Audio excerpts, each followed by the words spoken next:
Well, hello, everybody. Welcome to Super Soldier Talk. I have a very exciting show today of our special guest, Jimmy Paine. So Jimmy's been on here multiple times in the past, and I know he always strikes up a lot of controversy whenever we bring him on here. But I continue to bring him on here because his testimony is something that needs to be documented, and whether or not it can be verified, I'll just leave that to the time traveling divisions in the future. You guys can figure it out, but it's important to make a record of what happened back in this particular era. And that right now, what we're going to in this particular show, we're going to go into the Apollo missions. So thank you, Jimmy, for joining us. Are you there? Yeah. Can you hear me now? Yes. Great. So let me go ahead and read Jimmy's bio, and then we can start asking some questions. So Super Soldier Agent Jimmy Paine, a.k.a. Dallas, was in the secret space program from 1959 to 1996.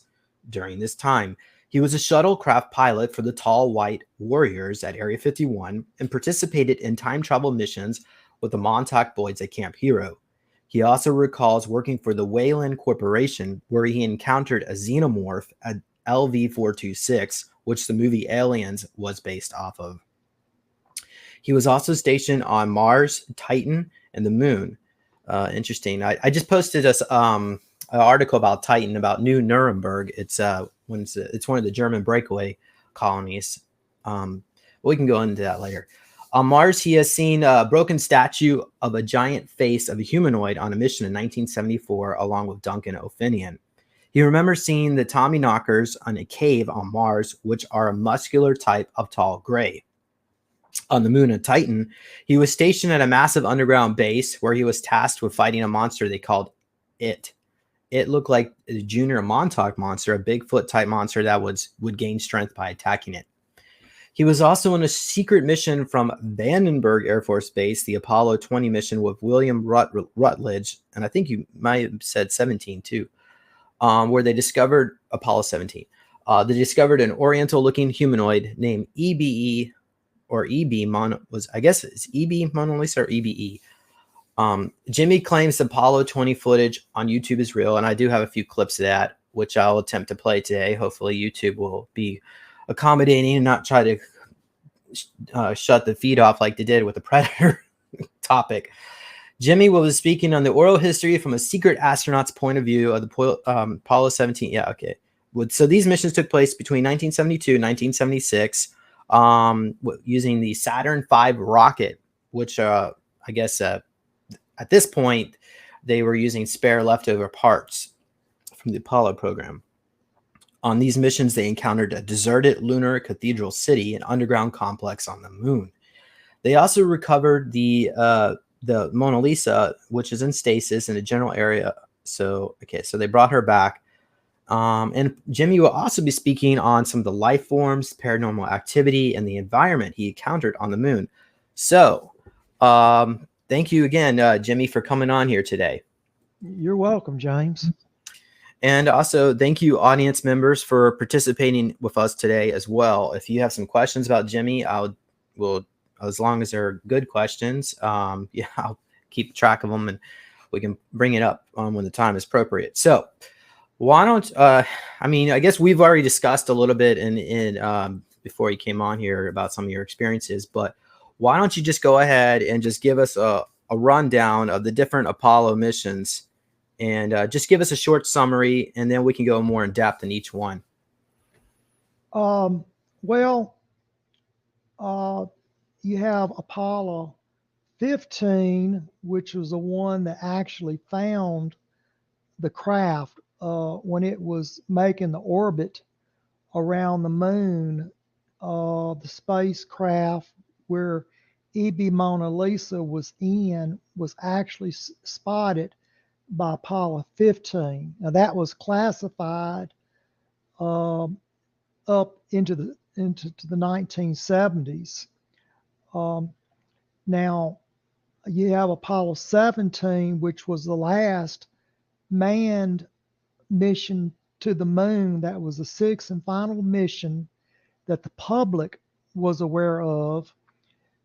and then you have 17, excuse me, you have 18, 19, and 20, which was classified. And those are the ones I'm most familiar with, are the classified ones. All right. So tell us, give us a brief rundown of what happened in Apollo 17. Okay. I'm going to go back. Apollo 17 launched in 1972, the later half of 1972. Now, the earlier part of 1972, I want to say around May of 1972, von Braun, the German scientist who came over to the States, he was in charge of NASA. He retired in May of 1972. He is the one I'm most familiar with because I worked under him under Paperclip. When he retired, Richard Nixon, President Richard Nixon, appointed James Faraday, James Fletcher, to the over NASA. So James Fletcher was the director of NASA in 1972 when the Apollo 17, the last manned mission that was known to the general public. Now, what happened in 1972? There was over in the Middle East, there was several planes that had gotten hijacked, and one of the planes had passengers on it, and it was forced to land in Jordan. And the Palestine Liberation Army, which was called Black September, terrorist group Black September, blew the plane up with some of the terrorists on it along with the passengers. So the terrorists was blowing themselves up. And then the terrorists went and they broke into the Olympic, when the Olympics was being held, they broke into a dormitory and they murdered several Israeli athletes in the World Olympics. So word got back to NASA that this Black September, they wanted to either blow up the NASA spacecraft, or they were going to try to kidnap one of the family members of the children or the wife or somebody of one of the NASA astronauts. So NASA beefed up security around the launch pad, and they ordered the NASA astronauts to move on the base where they could provide 24/7 security. And then it got so bad, they had to go get the parents of the astronauts along with the wife and the children and put them on the base because they were scared the Black September group would target a family member, and then you would, get the astronaut to make controversial statements against the government over what was going on over in the Middle East, just try to save their loved one. So Apollo 17 launched as scheduled, with the astronauts and their families securely on base being guarded. And that was the sixth and final mission of the Apollos. Now, when on Apollo 17, they met up with the Russians, and the two spacecraft connected the hatch between the two spacecraft opened, and the American astronaut reached his hand over, and the cosmonaut reached his hand over, and they both shook hands in space. And that was a joint mission between the Russian and the American space program. That was the pivotal point of it, that where they shook hands. And so the astronauts came back to space, landed, and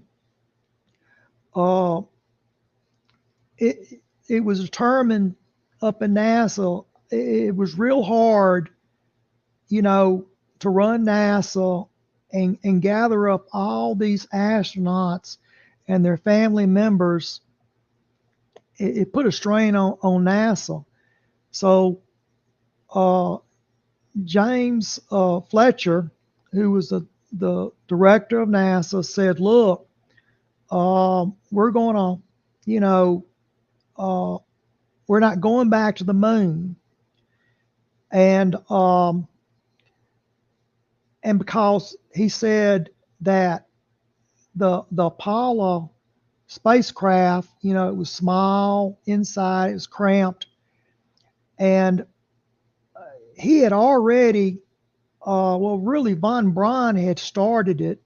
Von Braun, James Fletcher took von Braun's blueprints, and they were building the USS Enterprise. That was the space shuttle. Now, the space shuttle it was like several years from being finished. It was basically just the hull of it. And so James Fletcher, director James Fletcher, he learned a lot under von Braun. So he got the actors from Star Trek, which was Leonard Nimoy, who plays Spock. He had the actor that plays Sulu, and the mechanic Scotty, and Bones, the doctor, and the black woman that plays with the communication system. He got all those actors out front and said, they took a photo shoot of the USS Enterprise, the space shuttle, and said, this is the future of NASA, and we're going to retire the Apollo program. So they retired it, and at the time that he retired it, I was at Holloman Air Force Base. Okay, I had come back from Vietnam, Southeast Asia, and I was about 14 years old. I was pushing 15. And when I was a courier over there, I was going back and forth between Nellis Air Force Base and Holloman Air Force Base, and I would go over to Cambodia, Laos, and Vietnam, and I would carry messages back and forth. But at this point, I'm back at Holloman Air Force Base, and I'm waiting for a mission. Tell me where I go from that point. And I had just not recent, a few months prior, I had a death in my family. So, I was a little bit depressed. I had nowhere to go. I wasn't old enough to have a driving license, so I'm stuck on the base. I'm away from my family. I'm away from my friends. And so I would, go down to the visitor center and hang out and I seen some college girls, and you know how I try to put the make on the college girls. Hey, good looking. Let's go back and have sex, or let's go out. Try to pick them up. And that's the type of environment that I came out of in Vietnam. I just go straight up. I was real bold back then, and just try to get with someone. But you know, Holloman Air Force Base is where they train pilots at. And at that point, everybody thought, we were winning the war. And they have a big turnover at the base, James, and is steadily training people. And one of the pilots out there was about 22 years old. And he didn't like it, a young guy like me come in and, take the girls, pick the girls up before they even get to meet them. So he started giving me a hard time, hollering through the chain link fence, slurs at me, and just giving me a hard time. And so word got around, that I had come back from Vietnam. So it had rained real hard the day before. So he had some firecrackers. He was going to throw some firecrackers over the fence and try to scare me. And when he did that, I fell to the ground and I got mud all over me. It was just a natural instinct, a reflex. And he was just, he thought it was funny, and I guess maybe looking back at it, I might have been subject to PTSD, like a lot of other young males that went over there. And so, I got up and I went back to my dormitory where I was being housed at, and showered, got the mud off of me. And a couple of officers came to my dorm, and they asked me what happened to me over in Cambodia, Vietnam. And I couldn't tell them because that's classified information. And so, but word kind of got out, they start checking around, and they saw where I was, I could channel spirits and such. And because Was this after the Predator experience in Vietnam? James, I'm thinking it was prior to the Predator experience, because I had also channeled Mona Lisa, the one that we're getting ready to get into on Apollo 20. I had channeled her back when I was between 6 and 9 years old. I used to channel Mona Lisa. So I knew, there was like four other ones on the craft with her. But anyway, I don't want to get into Mona right this moment. I still got a little story to tell here before we get into her. So I couldn't tell the officers, what had happened over in Vietnam. And so they said, well, look, they couldn't get into my records at Nellis, but I did have some records, some old records at Holloman back, going back as early as 62, 63, I was, that's where your chimpanzees come from. During the space program, the Air Force had astronaut chimpanzees out at Holloman Air Force Base, and they needed somebody to test the emergency parachutes in the Apollo, the Gemini capsules, and so they would get the capsule up in the air, and they would drop it out of a cargo plane, and I would fly down towards the Earth and pull the emergency parachutes and open up, and the capsule would float down to the ground. That was the emergency parachutes.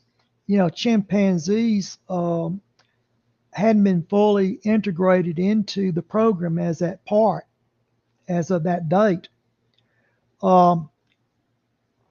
Now, those pictures that you have up, just go over to the New Mexico Space Museum and where the Little Joe spacecraft is at. New Mexico Space Museum. It's right there to the east of Holloman's Air Force Base.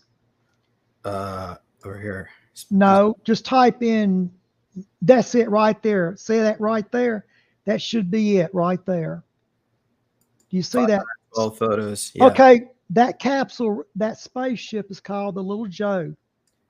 And they used to put a chimpanzee in it, and that's what the chimpanzees were first tested in. But what happened, I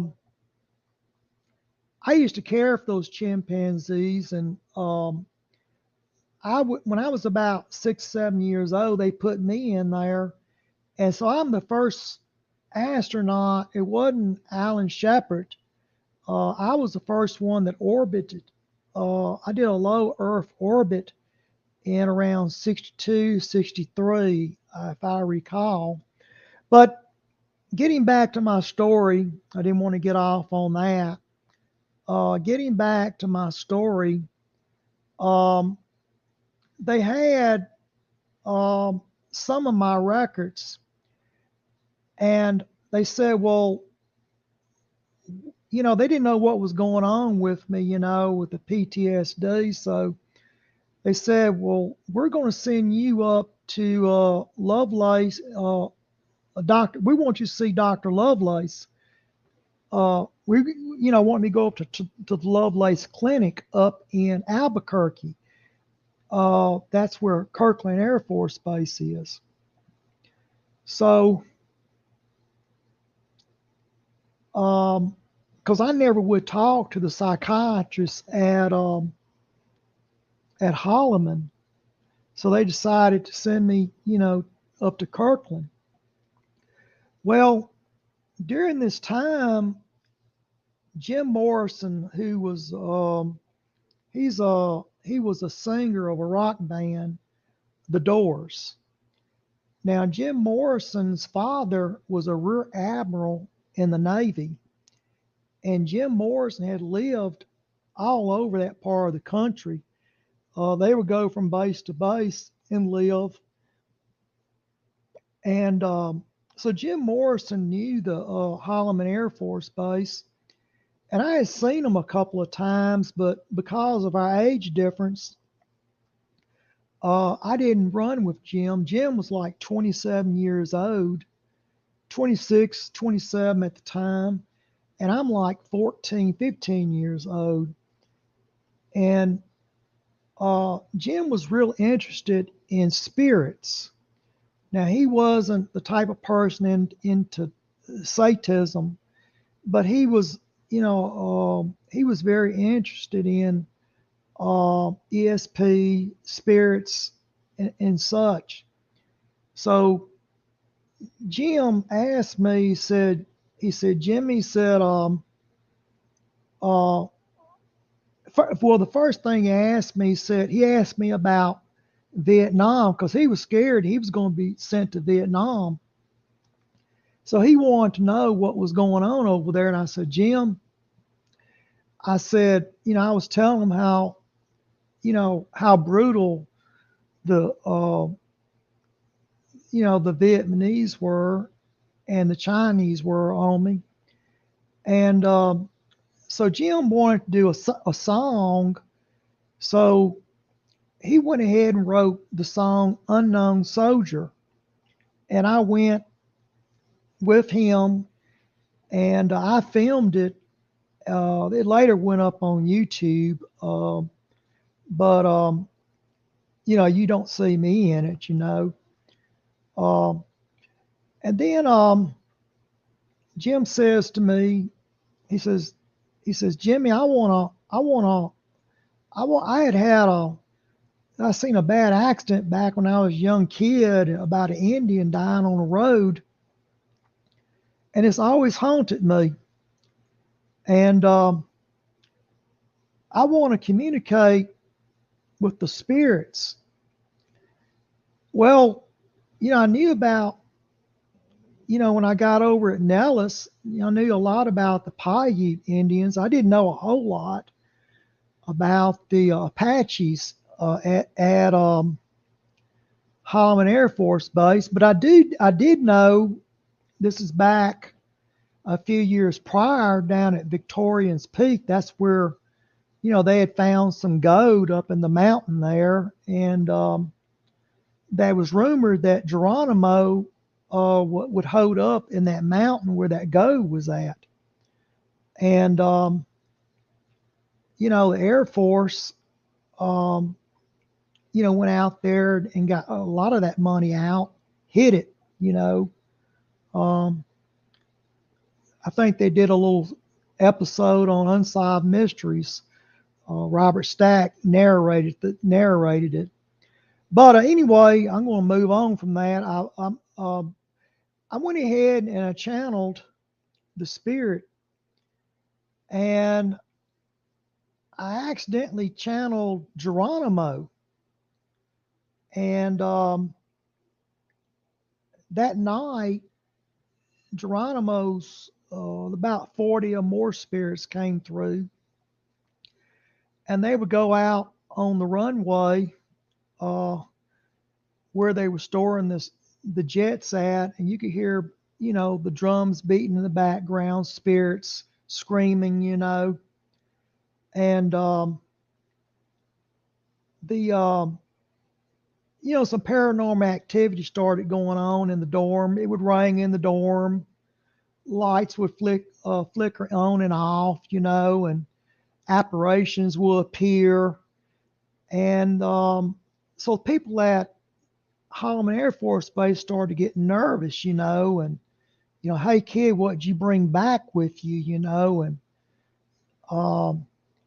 I never would say anything to them. And so they went ahead and got the chaplain, and the chaplain said, well, these things happen, and kid, you need to get this kid to Lovelace Clinic and figure out what's going on with him. So, I was good and humiliated at that point. This Air Force officer was harassing me. And so when he got up in the plane to do his test fly in the morning, the spirits got in there, and in fact, Geronimo, his spirit was the one that landed the plane. And they went out there. They had to get the fireman to get the pilot out. He had defecated and urinated on himself and was talking incoherently about spirits. And they went ahead and got him out of the Air Force. He gave him a mental, got him out. But that's just the intensity of when you channel spirits. You need to know who you're channeling. So NASA had found out about, hey, we got a guy that can channel spirits. And when I was up at Lovelace Clinic, I was explaining to them about the different Indian Native American spirits I channeled. And then I mentioned, they said, well, how long have you been doing it? I said, well, I've been doing it since I've been about 6, 7 years old. And I started talking about Mona Lisa. And I also started drawing out the strange symbols on a piece of paper that you see on the spacecraft on the moon. Well, see, nobody knew. I wasn't supposed to know that about the spacecraft or Mona Lisa. So when NASA found out that, hey, they started looking at my drawings of the writings, and they started comparing it to the spacecraft on the moon, and the letters were lining up. It was the same writing. So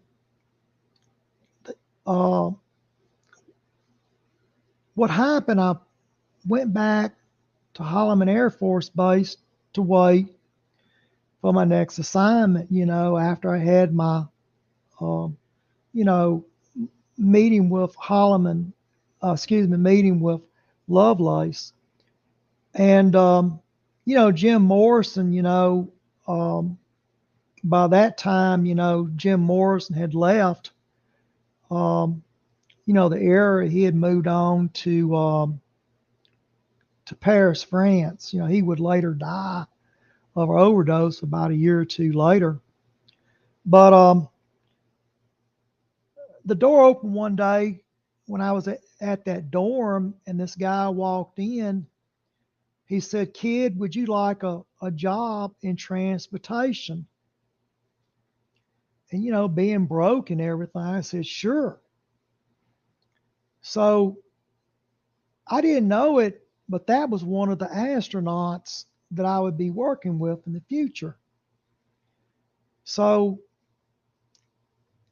at first we started off going from the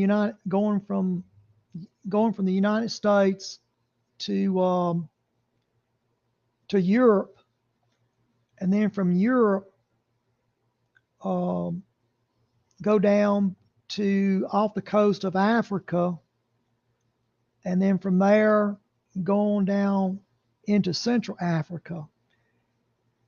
And we had a seaplane. So I landed with this went on for several months. I landed in a lake. Let me give you. I need you to go to YouTube. Go to Google Earth right now, if you would, James. I'm going to show you where William Rutledge lives at.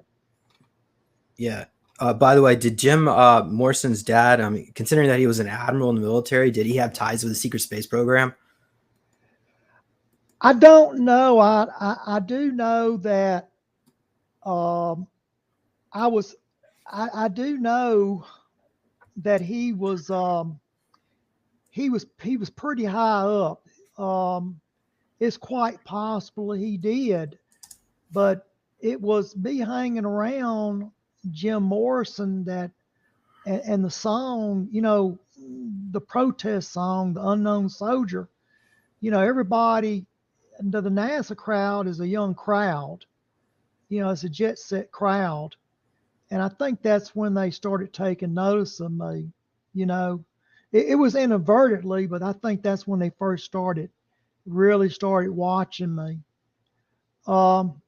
But get to Google Earth right this moment. I'm going to show you What do you want me to look up? Go to Google Earth and type in Gomer, Gome. Let me spell it here. Goma, Africa. Goma, Africa.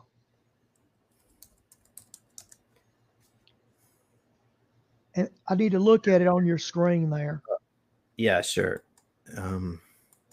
the Democratic Republic of Congo. Well, yeah, it's but can you show it on the screen where we can get down close, get on satellite, not map, but satellite. Oh, hold on. Yeah, there it is. Get a little closer. Closer. Wait a second. Go to the red part. Now go north. Go north. Don't tighten. Don't go any closer. Go north now. Go about 9 miles north. Well, I can't tell how many miles I'm going here. Pull it down. Keep going. Keep going. This is like in the middle of the Congo. All right. Right up in there. Tighten it up a little bit. Well, there's like little craters in here. Okay. Go. Yeah, you see that crater there? That's a volcano. All right, now go back south of that. Go back to Gomer. Yeah. Go back to the water. Yeah. Now, pan to your right. Pan down. What are we looking at here? Go. You're looking for the name of the. I'm going to spell it for you. Giseny. GISEN. Giseny. And that's in Rwanda? No, that's in Rwanda. Excuse me. It's next door to Goma. That little line there divides the line that goes in the lake divides the Republic of the Congo's to the left, Rwanda's to the right. Now that's here. You see, yeah, it's that right, that little red thing right there. Yeah. Get closer to the right. That's where, right there, that's where William Rutledge lives at. Okay? So, but he was doing missions in the United States at Vandenberg. Yes, but I'm getting to it right now. What happened? Now, let me back up. Let me tell you a little history about the area. When I landed on that lake back in the 70s, there were some, they had been fighting over there. There'd been a civil war over there where Rwanda, the Rwandans and the Republic of Congo, they were fighting up towards that volcano. All right. And also, that area is important because the Air Force, when they would get their chimpanzees out of Africa, that's where they were going to get the astronaut chimpanzees. Is in that general area north of that town, those villages. Now, that area, if you go back and you watch the movie Outbreak, where actor Dustin Hoffman and Donald Sutherland,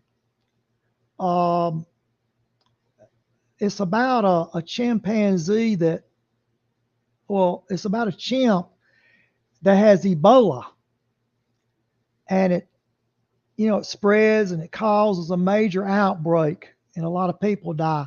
Now, also looks like Kevin Spacey's in it too, and he's connected to Monarch with Paul Serene. I didn't know that about him. But anyway, now Morgan Freeman lives not very far from me. Is from a town not very far from where I live at.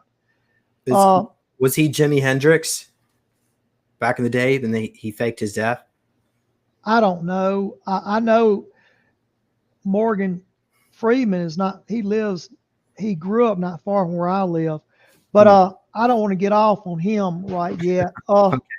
We got a lot to cover here, but what I'm trying to say is the military weaponized Ebola. So they got, not only do we get our space chimps from that area, we also get our Ebola virus from that area. Now, another important film to understand is the movie Congo. Now, Congo is about a gorilla that can communicate. It's got a band on its arm, and they land in Uganda, which is a nation next to Rwanda there, you know. But they land and they go in a jungle, and they find this diamond mined, and Joe Don Baker is he wants to get this diamond to put into a laser to shoot down a satellite. And so yeah, I'm just trying to, you know, bring the story to your attention here. These apes are modified, you know. All right, well, let me get back. I'm going to lay that. Are you just saying this is based on a true story? This movie? Well, kind of. We're just going to lay that to the side. It's not all true, but there's some truth to it. We're going to lay that to the side for a minute. We're going to get back now to when I had landed on that lake with that a boat plane. The first time that I landed on that lake, I landed just right off from where William Rutledge lived. I landed on the lake, and there was about 40 or so soldiers with rifles, and they had these duffel bags, you know, 3 foot, 4 foot duffel bags, you know, like the military gives you. You put your clothes in, you know. Everybody gets them. They had about, I want to say around about 22 to 27 of these duffel bags. And they were guarding these duffel bags. And, but anyway, my officer said, look, you need to load these duffel bags onto the plane. And you know, you have to distribute the weight evenly because the plane would tilt, you know, if the weight's not just distributed right. So I grabbed a hold of the duffel bags, and he had to go into town. He had to go on up into town, so I stayed on the boat. But anyway, when I saw this Jeep come down to the waterway, and the Jeep looked real bad. I mean, it was beat up, you know. It looked real bad. I didn't know they had been fighting back up in there. But what it was, the guy that was driving the Jeep was William Rutledge. And I didn't get to talk to him at that point, James. I just, you know, I had to take care of the duffel bags. So when I was loading the duffel bags, one of them was a little bit dry rotted and it broke. And the duffel bags, I thought I was handling gravel. I mean, they were packed. It felt like I was picking up pea gravel. But when the bag, a little 2-3 inch tear occurred on the side by the handle, and some diamonds fell out of the duffel bag. So I went to the toolbox. I got some duct tape. I put the diamonds back in. I patched it, and And when the intelligence officer came back after William Rutledge brought him back, we got in a plane, we took off, and I told the intelligence officer, I said, look, I know we're transporting diamonds. And he just looked over and smiled at me, you know. And but what happened, we would make several more trips back to that part of Africa. And so one day, I think it's about about the third or fourth trip that I made back, he said, look, I need you to come ashore, and you're going to come with me, and we want to talk to you. I said, okay. And so William Rutledge picked me up. I get in the back of the Jeep. William's in the front driving. The intelligence officer, he's in the front seat. And we drive on up about 5 or 6 miles from the beach area. And we go to where William lives. And we went in the backyard. And I'm in the backyard. And they said, do you want a beer? And I said, yeah, you know, I'm at this point, I'm about 17, 18 years old, you know, so a couple of years has passed, you know. And he said, he asked me what I thought of religion. And I thought that was an odd question, you know. Why? I thought to myself, why does this guy want to know about my religion? I said, well, I'm Paiute. And the other guy that I was with told William, he said, well, that's Native American beliefs. And so I didn't finish my beer. I drank about half of it, you know. I drank about half the beer. And this black woman came out the back door of the house into the backyard. And she kind of looked at me, you know. But what it was, where William had a girlfriend.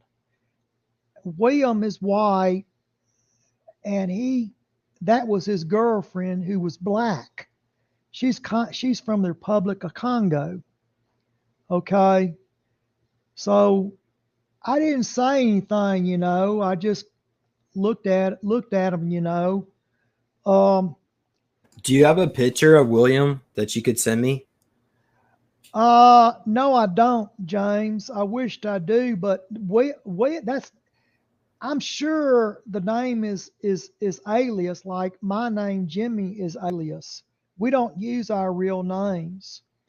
But that's definitely where he lived at, because it surfaced on the internet a few years ago, and it was a picture of the house. An Italian journalist went to Africa, and it was the same house that was in the picture. So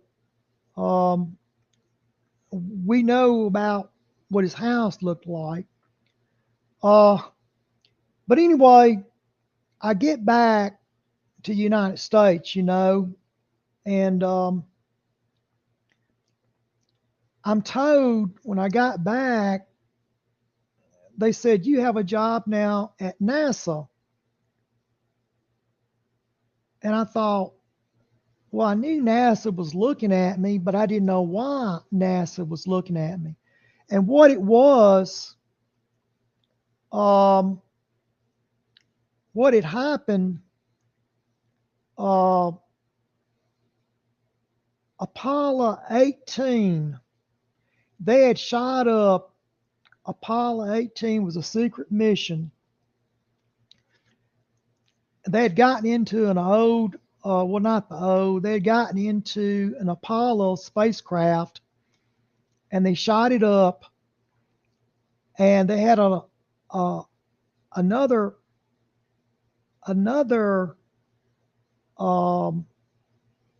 spacecraft, which was Russian.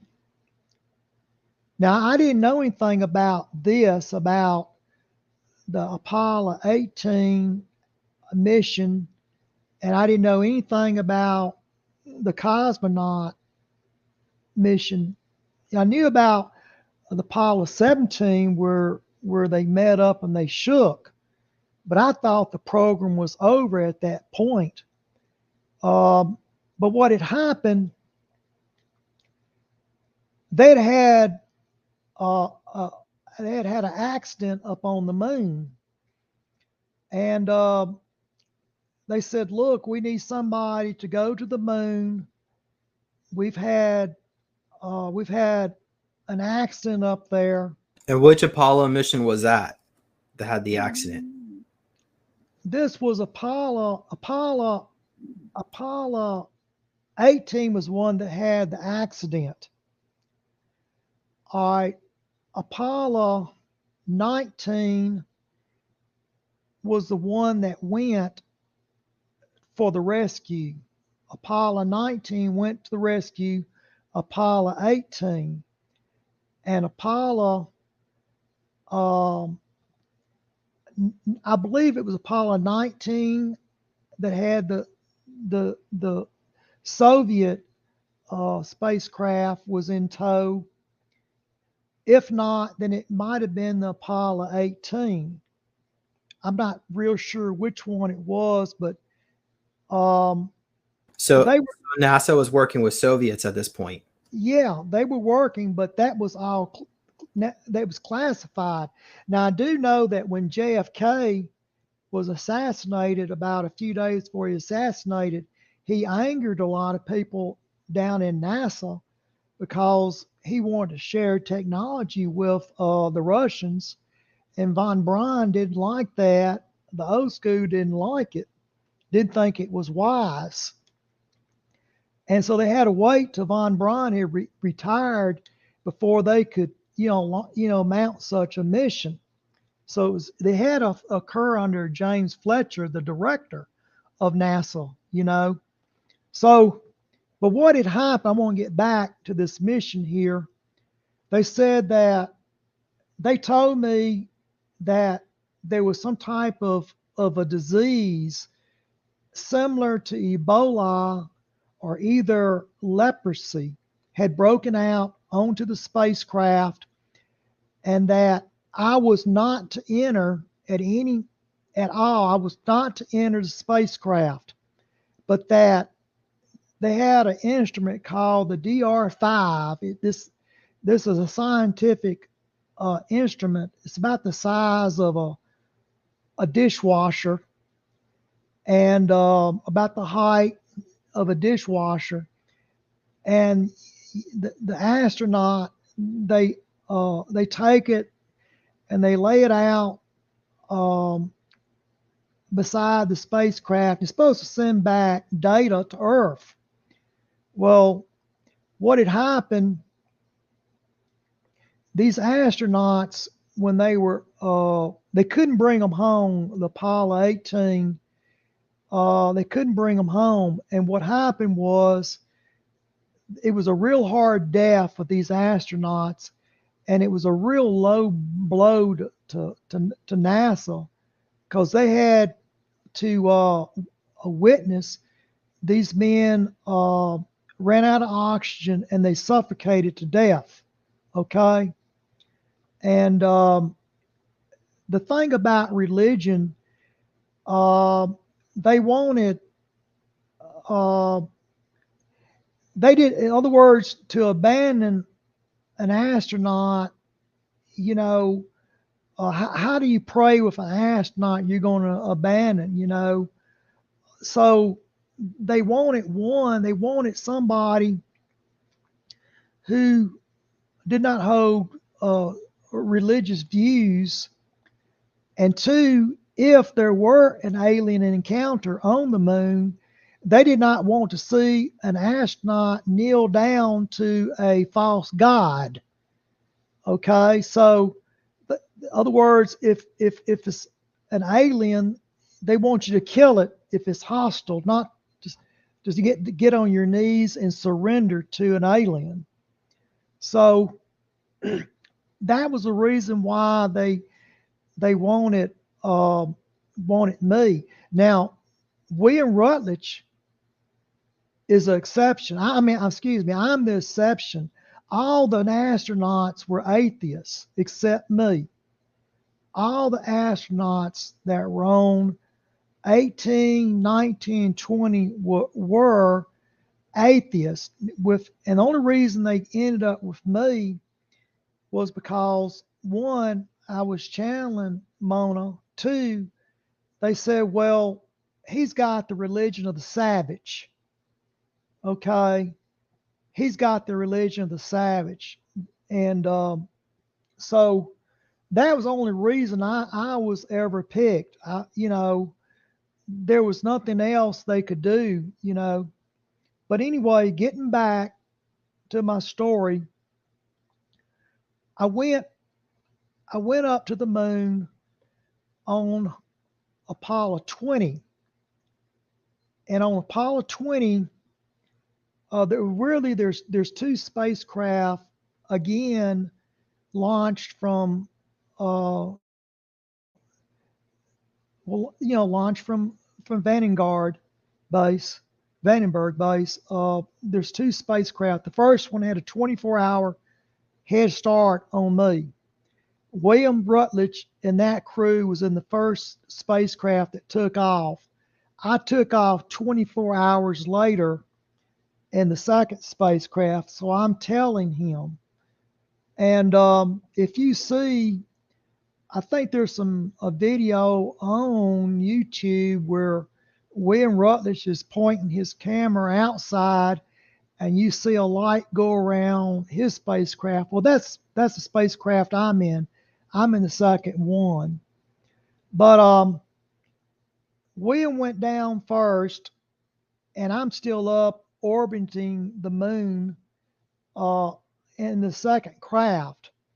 So as we go around the dark side of the moon, where the Apollo 18 is at, I see a spacecraft, a derelict spacecraft, which was Apollo 19. It's in orbit. It's dead, but it's in a death roll.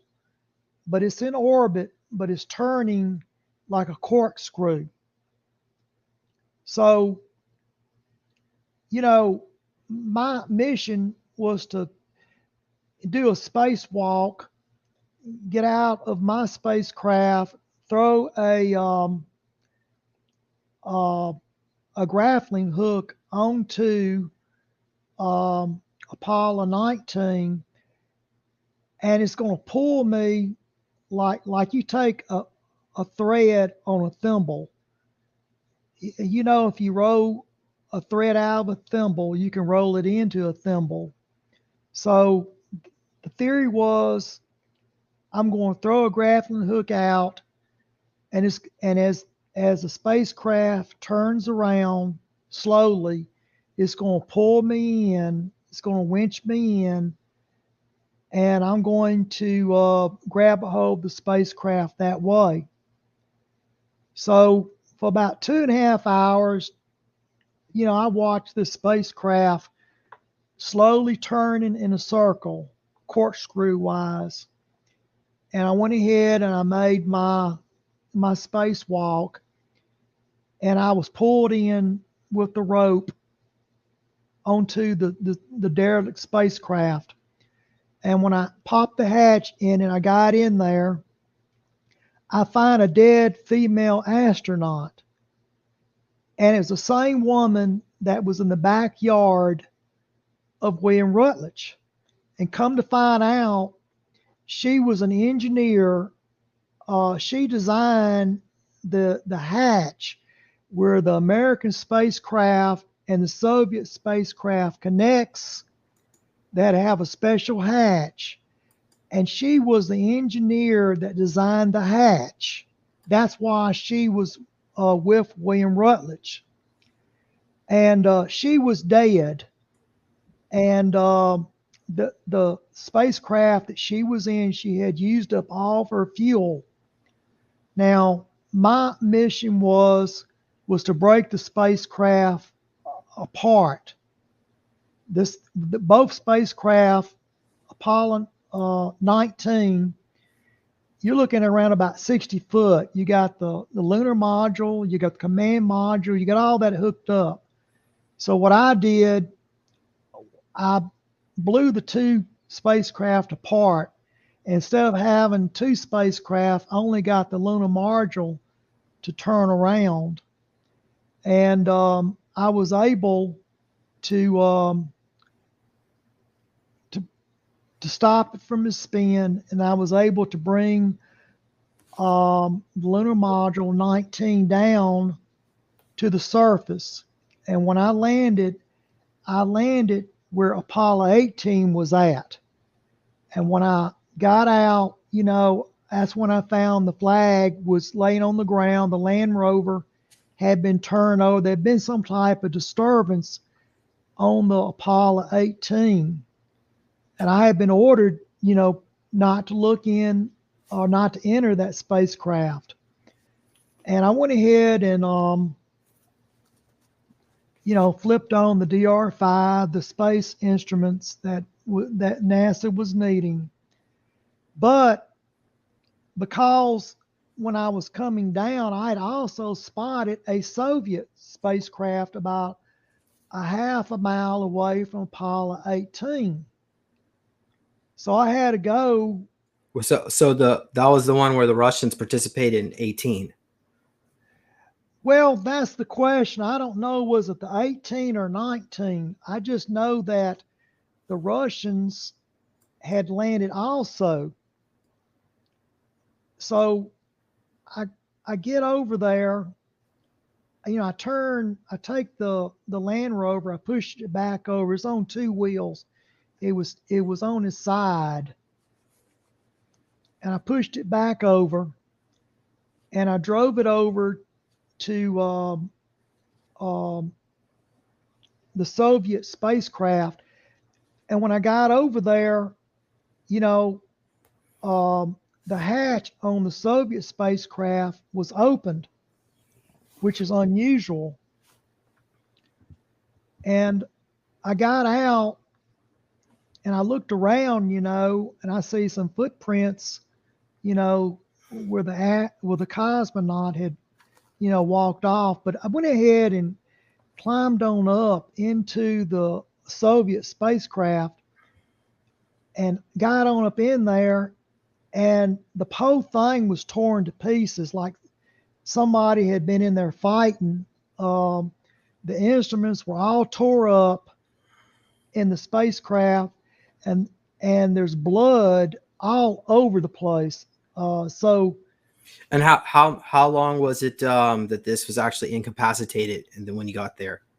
I don't know, James. All I know was that I know somebody was murdered in it. I felt I had walked. I thought at first, okay, well, the crew has gone cabin fever, like astronauts, go crazy or something. Well, excuse me, cosmonauts go crazy or something. And I thought the cosmonauts had gotten into a fight or something, and one might have took his pickaxe and killed the other one. That was my first thought about the cosmonauts, that they had been fighting. But there was nobody in it, just a lot of blood, like about 4 or 5, at least over the entire body of somebody drained out in there. And they purposely disabled the craft, like they were not wanting the craft to take off. Okay, so apparently the cosmonaut disabled his own spacecraft. All right, so I got out of the Soviet craft, and I noticed there was no blood. There wasn't a drop of blood outside the craft, but there's a pool of blood in the craft. And I'm looking at it and I'm real dumbfounded. I can't figure out, well, this much blood, there should be blood outside the craft. And what about the body? Where's the body? That was the second thing that confused me. Where are the bodies at? I could not find the bodies of the cosmonauts. So I had seen where one of the cosmonauts had walked off, and I followed the tracks. There was a crater about 1/10 of a mile from where the cosmonauts had landed their spacecraft. So I followed the cosmonaut to the footprints to the edge of the crater, and as I went down into the crater, part of the crater was illuminated, part of it was not. So it went down a good little ways. And I went down maybe about 75, 80 feet into the crater, and there was his pickaxe laying next to a rock, and it was covered in blood. Okay, so I have footprints that I see the pickaxe laying down there. I'm going to continue to follow his footsteps into the dark part of the crater. And when I entered the dark part of the crater, it was really cold. I mean, it's like I could, it was real cold. So I didn't want to cut the heat up on my suit, because if you do that, you're pulling more energy away from your power pack. So I want to pause you, Jimmy. This is a question I also have. In the footage in front of you on the screenshot, there's a patch that shows 3 different vessels. So did the Apollo 20 actually look like the standard lunar capsule and the landing? I can't see. I can't make. Okay, all right. It's too blurred up there, James. Maybe I could try to make this bigger. Are you able to see that? I'm able to see that, but I don't believe that patch is legitimate. Okay, somebody. All right. And what about these names, Rutledge, Snyder, and Linoff? Rutledge is familiar. The Linoff, I think he's a cosmonaut. I did not meet him because Rutledge was in the craft, the first craft, the lead craft. I don't know. I wasn't part of that launch. Okay, I'm in the craft behind him. I'm telling telling his craft. Were you in some kind of UFO technology secret, or did it actually look like the Apollo tech? I'm sorry, you lost me there. Did it look like some kind of secret classified technology, or was it actual pieces from the Apollo mission, from the previous ones? Your ship, your vessel that you were in. It was Apollo. It was Apollo vessel. Well, can you comment about the Van Allen? I want to finish my story. I want to answer your questions, okay, but we'll get bogged down in the questions before we finish the story here. All right, getting back to the story.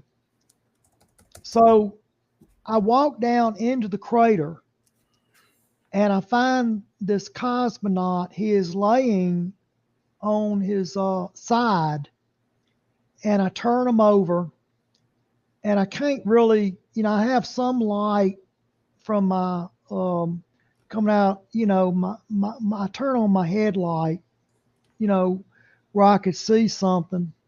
But anyway, I went ahead and grabbed him, and I pulled him up out of the crater, and he's like an ice cube. He is frozen solid. Okay. And I went ahead and dragged him up to the edge of the crater, and I laid him on his back where I can get a good look at him with in the lunar light. And his face shield is broken, in an outward position. The cosmonaut's skin, some type of a cellular damage to his skin. It looked like his skin had started to peel off of his face, and he had, you know, blood. When you die, your blood has a tendency to pull up on one area. Well, cause the moon doesn't have much gravity, it wasn't pronounced as much on him.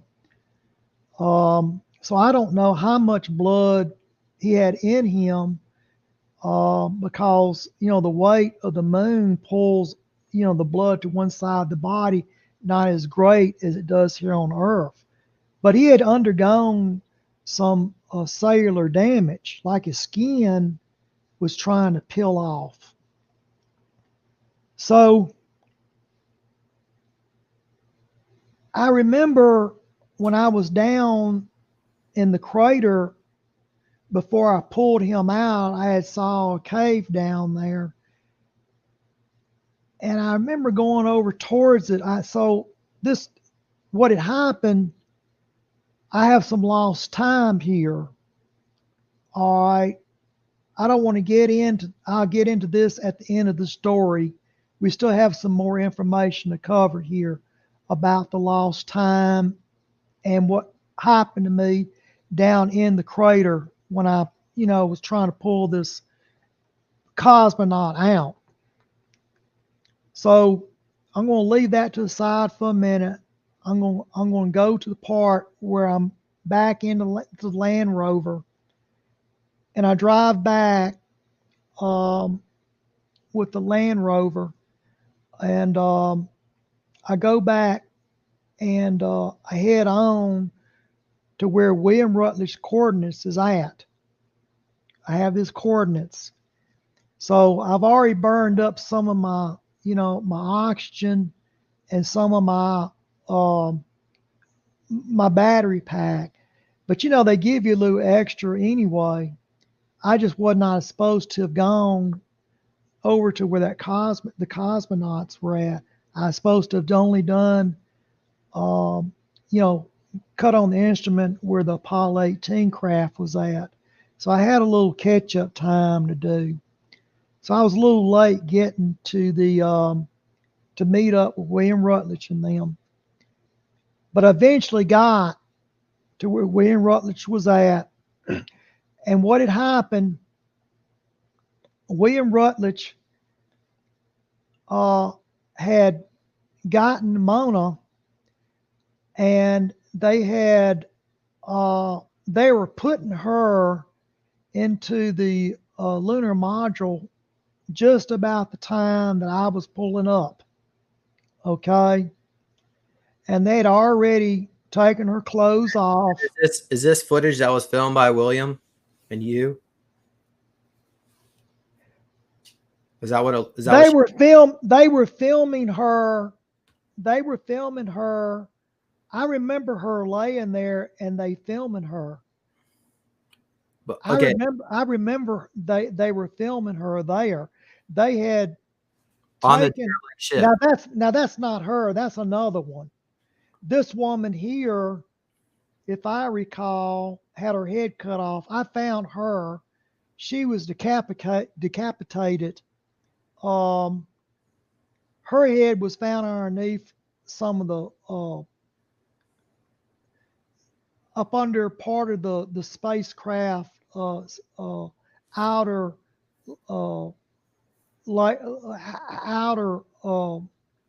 wall. And was it frozen from the Yes, they was kind of frozen. It was similar to the cosmonaut. She was frozen. Okay, perfectly preserved but frozen. And what are these bone things on her face? Well, they're hollow. They're filled with a fluid. The fluid is kind of like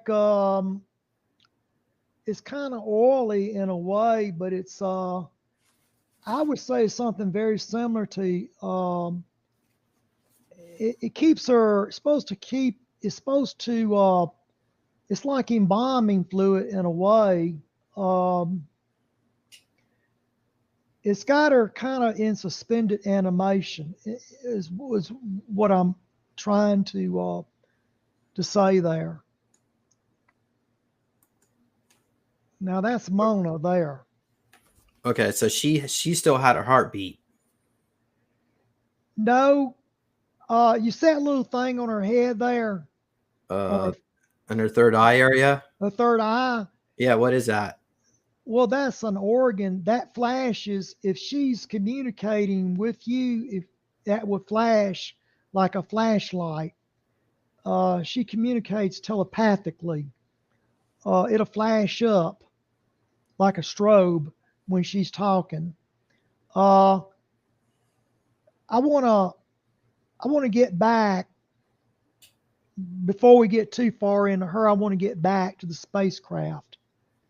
Okay. So when I get to where William's at, I'm talking to William, and I'm not talking to the other astronauts because I'm on a different I'm on a different channel, but I can talk to William, but I'm not talking to the other astronauts because they're on separate channels.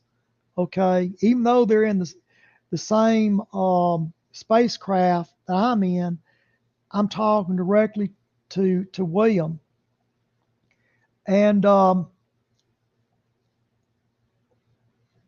see that right there, they're trying to cling her up, but getting back to the derelict spacecraft, I went into the derelict spacecraft. But she is alive at this point.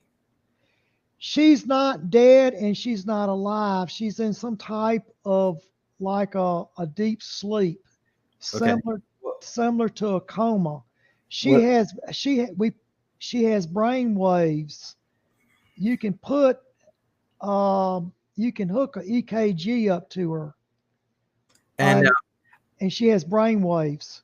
At this point, were you actually on the vessel with this doing this footage, or did you take her on the Apollo ship with this footage?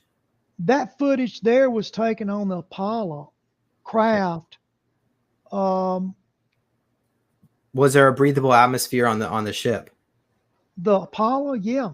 No, not on her ship. No, her ship has been damaged.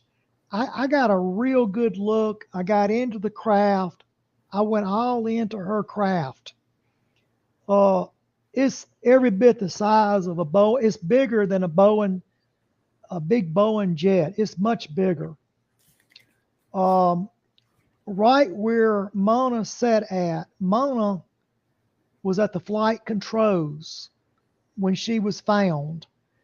And Mona, right above her, they had went through a rock storm. Meteorites had hit the top of the spacecraft, had pierced the hull. They lost compression, and the ship was damaged. That's why it ended up on the moon. In the cargo bay of the craft, there was foliage in there. There was plants in there. Now, let me tell you an odd story here. Of course, it's all odd. I'm going to go back to the year 1803.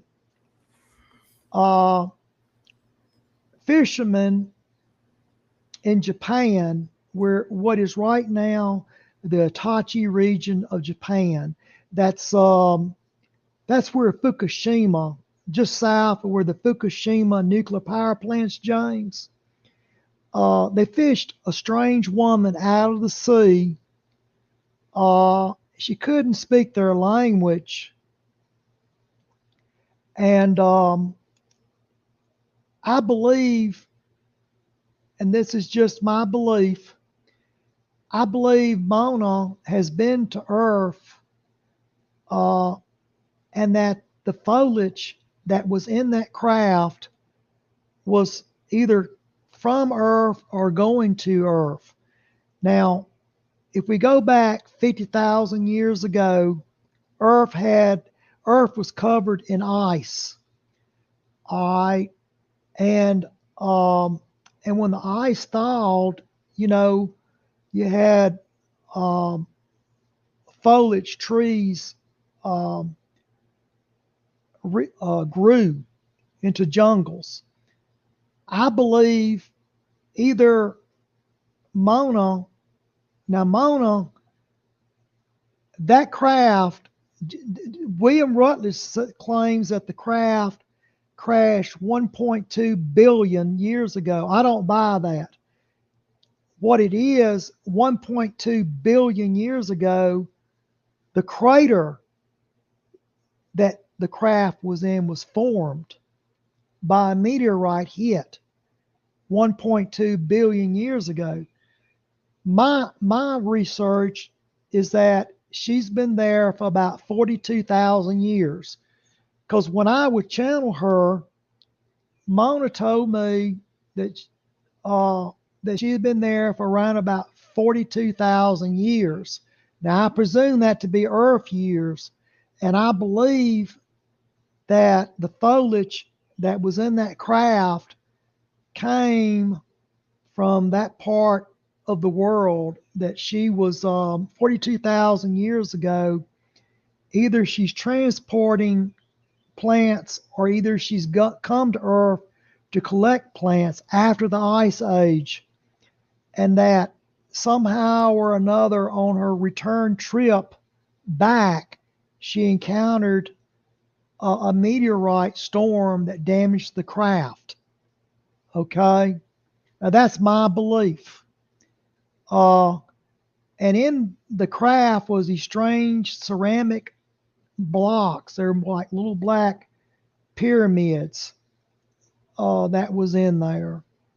I handled some of them, but that is my belief here is that Mona has two functions. One, she's a botanist. She collects flowers and plants. She's duly trained. She's a pilot. Now, I believe her origin is to be she's Oriental. There's some we're looking at is some type of a lost link here. We're looking at a hybrid. We're looking at a humanoid here that is of Oriental origin. I believe that she is probably from. I wouldn't doubt if she's somewhere from around the Philippines or maybe Vietnam, or maybe she is from Japan, but she's somewhere close enough that she ended up in the water. Okay? What do you mean end up in the water? Well, the 1803 sighting was of a woman, a strange woman that washes ashore by what is presently the Fukushima nuclear power plants. Now, behind the Fukushima power plants is a mountain where there's been a lot of UFO activity. That's the Japan's Roswell area, or their sacred mountain, where there's been a lot of UFO activity throughout history. Okay, so at this point, how did you actually transport her onto the ship if there's no atmosphere in space? Did you put her in a spacesuit or? I did not transport her. I was late getting there because I was tied up looking at these cosmonauts, what had happened to the cosmonauts. Okay, by the time I got there, William Rutledge and his crew were the ones that actually went in and lifted her up out of the flight chair. They were the ones, as they had just got her in the door and they were starting to undress her to examine her. They were trying to find out what damage she had. Okay, They didn't find any damage. What it is, when she crashed, she injured herself. So I believe the the uh, the strange tubes that are on her face, she's been put in stasis. Okay, she's like in suspended animation. Okay, Does her body have the natural ability to do that, or was there some kind of AI technology on the ship that automatically saved her life? James, at this point, the only thing I know is I tried to get into her computer. Now, we took the computer out. There was a computer by the flight chair. I tried to access it. Um, and I never was able. The only thing I could figure out, I got some stuff out of the computer that confirmed that it did go down around about 42,000 years ago. But as far as what actually happened, like a black box, like you have on a jet plane that records everything, I did not get into that part. Okay. Um, maybe there wasn't. Maybe the black box was taken. The crew, four male crew members did survive that crash, and they left going to. There was some hills or ridges, maybe about 2 miles from the site, and I believe they went there because they probably thought there was a cave up in that part, you know.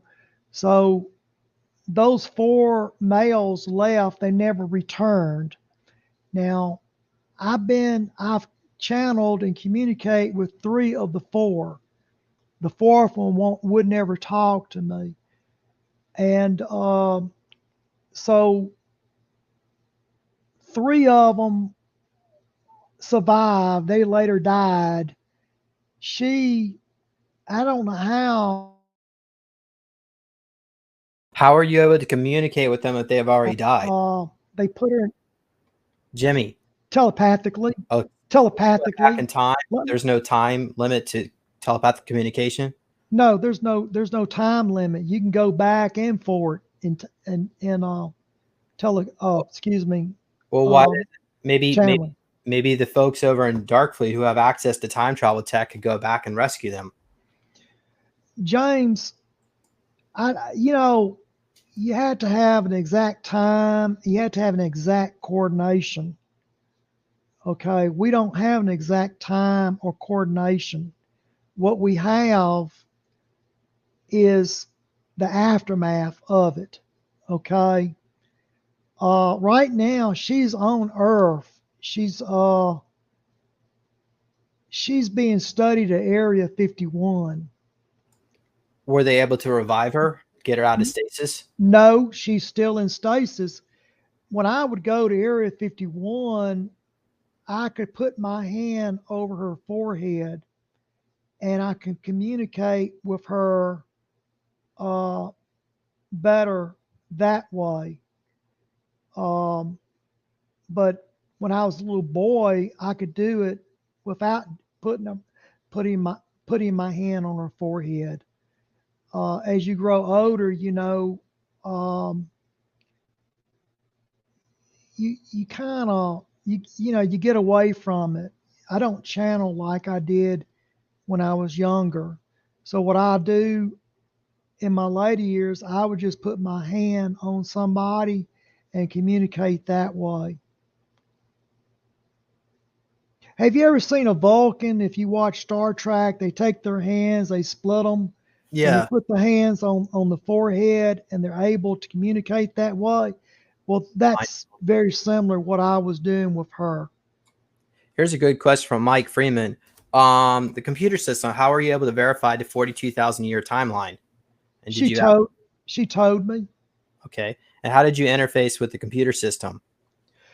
I was able to put my hand on it and telepathically communicate with the computer. But on the other hand, there's parts of the computer that's locked up or locked off. It's kind of like, do you have, just like you can use your computer, but if you don't have a password, you can't get into the certain parts of the computer.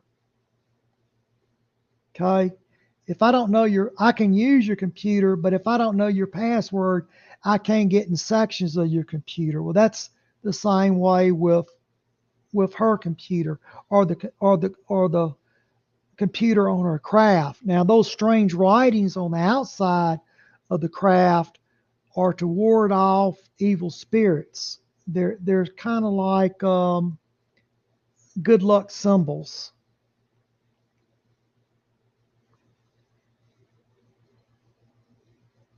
Those Yes, sigils. they're religious symbols. Okay. And That's, so you can confirm this footage is real. This is what it actually looked like. It's real.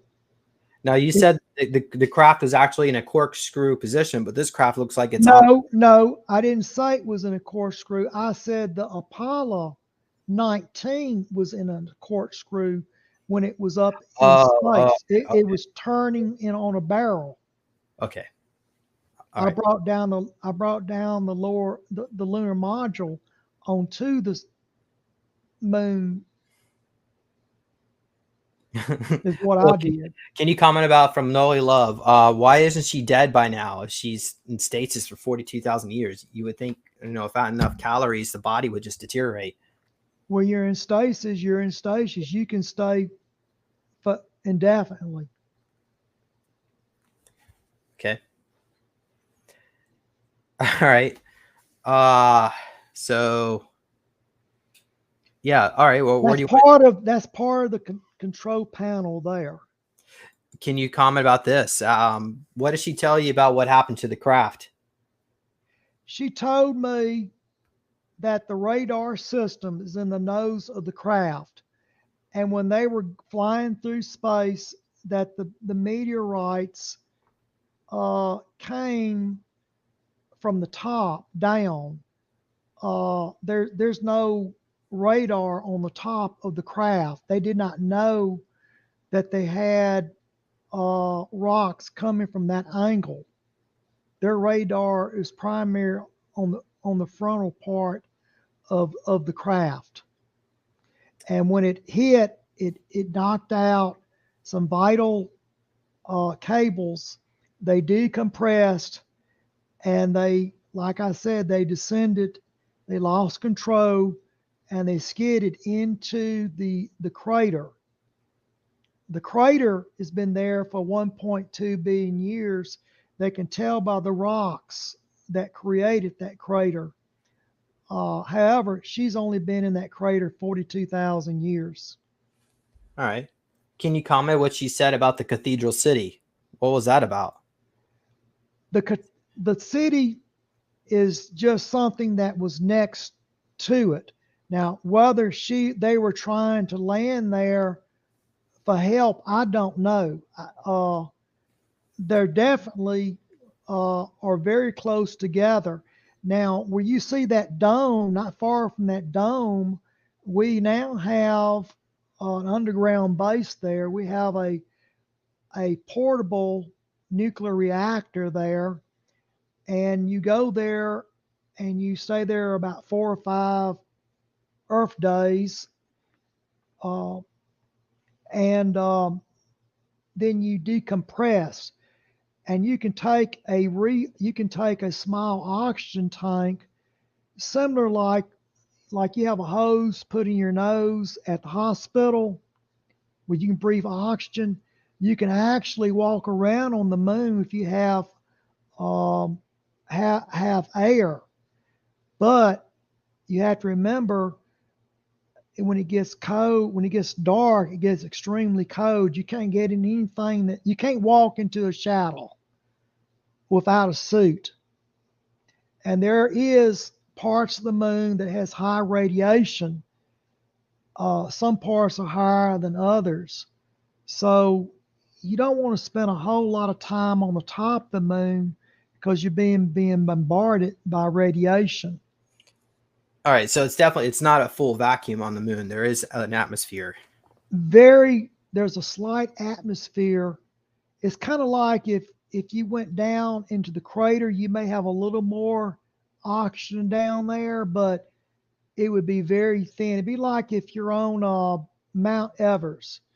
You know, you've seen people, they had to have breather tanks up there, but it's very, very thin. Yeah, can you comment about what the actual cloud? I mean, what did the sky look like during the daytime? Was it just black like we see in the No, footage? it's stars everywhere. When you see uh, there's no stars, that means somebody's doctored up on the picture. All right, and can you comment about life forms? Well, let me get back to the life form. It was only 2 or 3 years after the mission was over that I started having flashbacks. My memory started to come back to me.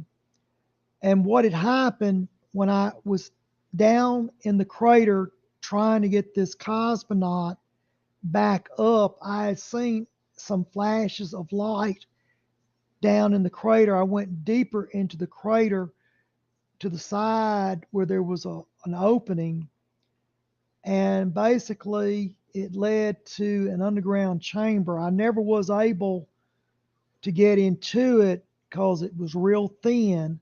But what had happened when I dragged this cosmonaut back up out of the crater, when I got him just on the very edge of the crater, I looked over my shoulder and I had a tall gray that had followed me up out of the crater. And I made contact. There was like about a 7 foot tall gray. And he asked me what I was doing there. And I said, well, I had landed and that we were exploring the area. He said, I live here and I do not want you here. And he said, I want you to leave. And I said, and I told, this is how the story about, hey, they don't want you back at the moon. It actually happened with me. And the tall gray was very territorial. He wasn't aggressive towards me, but he made it very clear that he did not want us there. And now whether that gray attacked or killed the cosmonauts, I don't know. I do know that the footprints of a gray was outside of the Apollo 18 spacecraft, and that the flag was torn down, excuse me, and the Land Rover was tore over. So apparently, I believe it was that same gray that went up there and was tearing the place up while the astronauts were dying on the inside. Now, the gray did not kill those astronauts. They died of a lack of oxygen. Now, what happened to the Cosmic astronauts, I don't know. Maybe the gray murdered the cosmonauts. Then again, maybe the cosmonauts went stir crazy and they got into the fight and one picked the other one to death. But I never did find the second cosmonaut's body. I only found one. So how, and there's questions to this day, is how did they get the body out of the spacecraft with there's no blood below the spacecraft and you only see one cosmonaut's footprint leading off? It's no deeper than my footprint. If he'd have carried the other cosmonaut, it'd have been much deeper. His footprint would have been much deeper. So I don't understand it to this day. What happened in that spacecraft? And maybe um, there's a black box in the Soviet spacecraft that, could be accessed, that had recorded the killings, the killing that took place in there, or the mishap that took place. I did not access the Soviet spacecraft black box. And William never told you years later what happened. What now? Did William ever inform you what happened about the black box? William, no one knew about that until I just talked to you about it. Why didn't you tell William what was going on with the Russians? Because one thing, William had another Russian cosmonaut that was flying with him in the Apollo spacecraft. Okay, I did, until I could be debriefed on it, I did not share that with him. Okay, don't you think it's controversial, the Russians flying along with the Americans on an Apollo spacecraft? Okay, Von Braun would not have liked it. So that's why I didn't share it with William. Okay. Well, can you comment about these artifacts that we're looking at? Do you have any information about who built this city? Well, the city is real. There's ruins. There's all sorts of stuff on the moon. NASA routinely whitewashes it out of the picture. It's owed now for the crater to be 1.2 billion years old.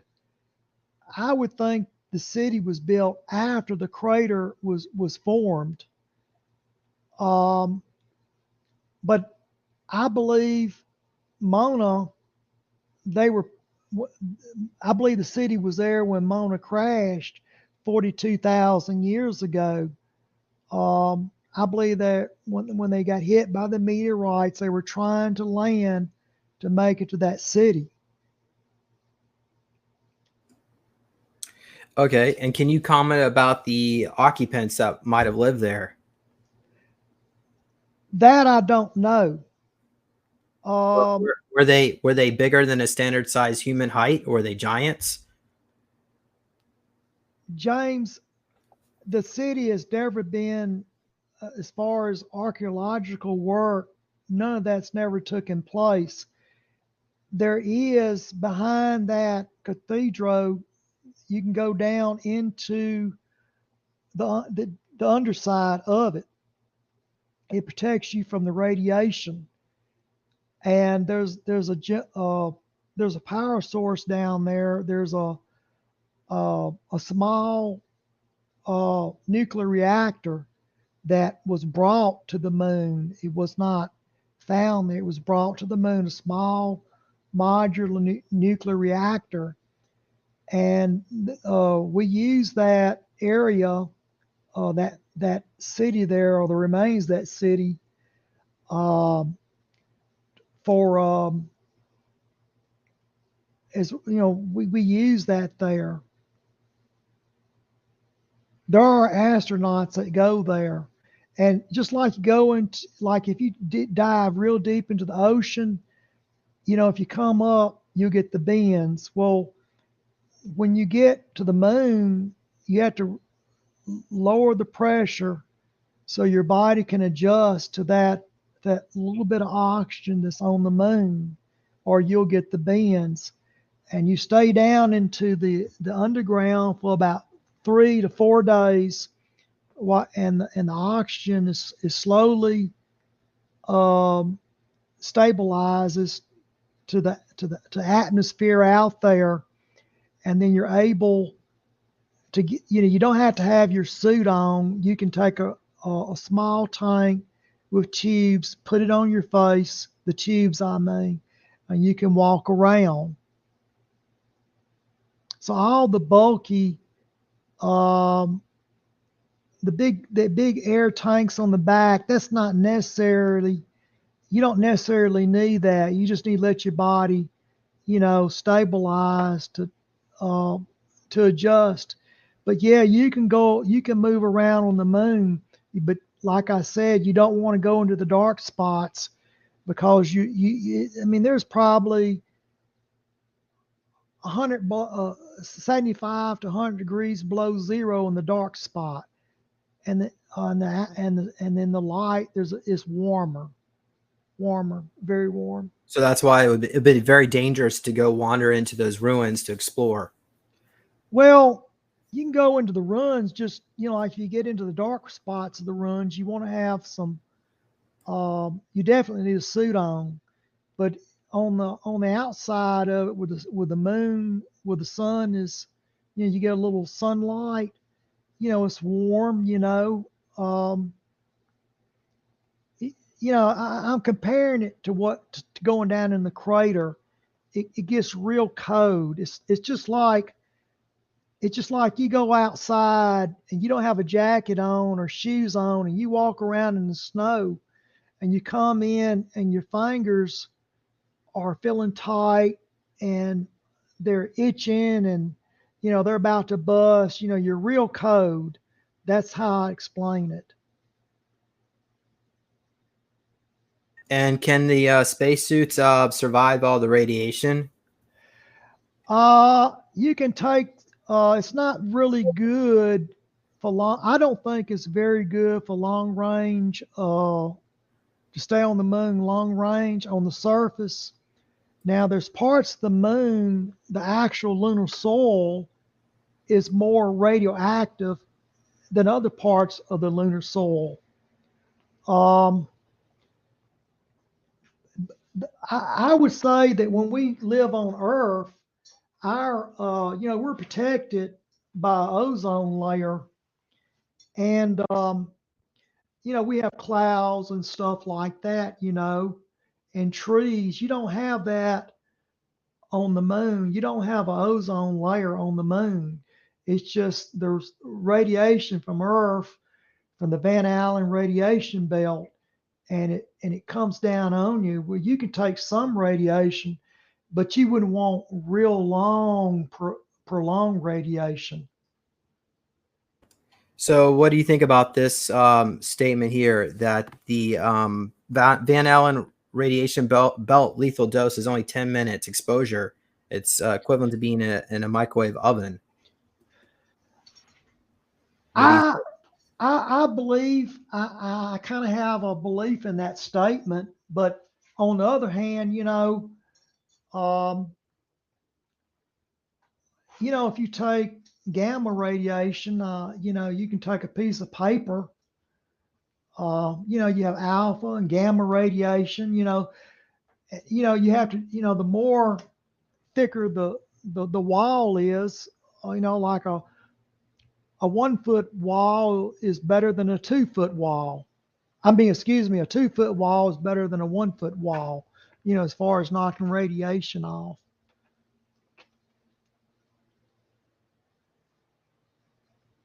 Okay, and can you comment about the Apollo vessels were able to survive the Van Allen belt because they had shielding? Do you have any information about the shielding they used? James, it's just regular aluminum shielding. You have to remember we weren't gone that long. Um, what, 5, 6 days or so? We weren't gone that long. I'm talking long range exposures. Okay. Um, Now we have had, there has been aliens recovered, and some of the, I know one alien species, they had not this one I'm talking about, but I do know one alien species, they would take like a sleeping bag, and it was like lined with lead, and they would get in it and zip it up. Uh, so I mean, anything lead impregnated blanket, would do the same thing. If you took a lead impregnated blanket, all right, if you go to the hospital and you want to take an X-ray, and they tell you to stand up next to a wall, and the wall's got sheetrock in it, well, the X-ray would go through the sheetrock. But if you impregnated the sheetrock with lead pigments, lead dust, then the radiation wouldn't go through the sheetrock. So the theory is impregnated lead blankets would shield you to a degree. Okay. All right. Thank you for clarifying that. How about this? So as far as the U.S. not going back to the moon, weren't they told back? It might have been even Apollo 13, when the solar warden craft were on the edge of the crater, and they told the astronauts that they're not allowed to be on the moon. So, Are you referring to Apollo 11? oh yeah, Apollo 11. So is that the What? one with the ones that are on the crater? Well, let me clarify that. First of all, that was me in that craft with Charlie. Charlie's he's a white male, but he is a half breed. He's half tall gray. We have nearly 20 of them out at Nellis. They're all clones, but Charlie's my friend. When Buzz Aldrin was going to land on the moon, I was at Nellis Air Force Base, and Charlie got all excited about it. So we wanted to be there to see history in the making. So we flew up to the moon, and I'm standing on the edge of the crater looking down at Buzz Aldrin, walking around. And Buzz Aldrin could see us, and that was the Apollo astronauts calling in about the flying saucers. Well, we were just there to watch, That's all it was. Nobody was told And not and or can you warn off. the drawing on the top right? That's what it looked like. Those vessels. I'm assuming it was Solar Warden I have never seen that. drawing with that's No, William Tompkins. I've never seen the drawing. I can't confirm anything about that. But is that what it looked like for you when you're in the crater? No, Okay. no, it doesn't. It was just a flying saucer. It was a classical shape flying saucer. Nothing. I Okay. don't know where that came from. That picture there. All right. So well, let's move on to another question here. Um did you see any Nazi bases on the moon? We have one there, but I did not. As far as um, as far as the conversation goes, I've only been to it once, and the closest that I know of is what you were looking at, what we were just looking at. All right. Did you ever visit Lunar Operations Command or Lunar Space Command or Lunar Operations or Lunar Command, whatever they called it? Well, that's what we're looking at. What you were looking at is what I would say that is Lunar Command that you just had up. Those vessels that were parked on the crater were probably stationed at Lunar Command. No, I don't know anything about those vessels, and I don't know anything other than if you're referring as Lunar Command, well, then that picture we had up of the city, that would be Lunar Command. But I don't know anything about the vessels and that artificial I thought picture. I thought Lunar Command was based in the Jules Verne crater. Do you have any information on what crater it was? No, I only thing that I know of is what that ancient alien city that you had by where the Mona Lisa was recovered at. That's the only thing that I know. The only the city that I know of. Now there are some other runs on the moon, but now that's the one that we're currently we have underground decompression chamber there. Now there is a dome city, a glass dome city. There's about 6 or 7 of them up there, 7 or 8 of them up there. And all the domes are cracked, the glasses are cracked, but there's one dome city where the glass only has maybe about 30 feet that's cracked. It was repaired. And we have one glass city other than what you're looking at there at a completely different location. We have some people at that city there, the dome one. But other than for that one and this one in the picture, those are only two that I know of anybody being at. All right, thank you. So I guess let's move on to the next question. GV, you had a great question.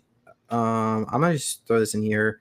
Do you have any information about the Russian Lunochod rover and the unscheduled transmission? Yeah. What can you tell us, the audience, what was that unscheduled transmission? What was that about? Well, they've lost. The Soviets have lost. They claim to have lost a rover up there.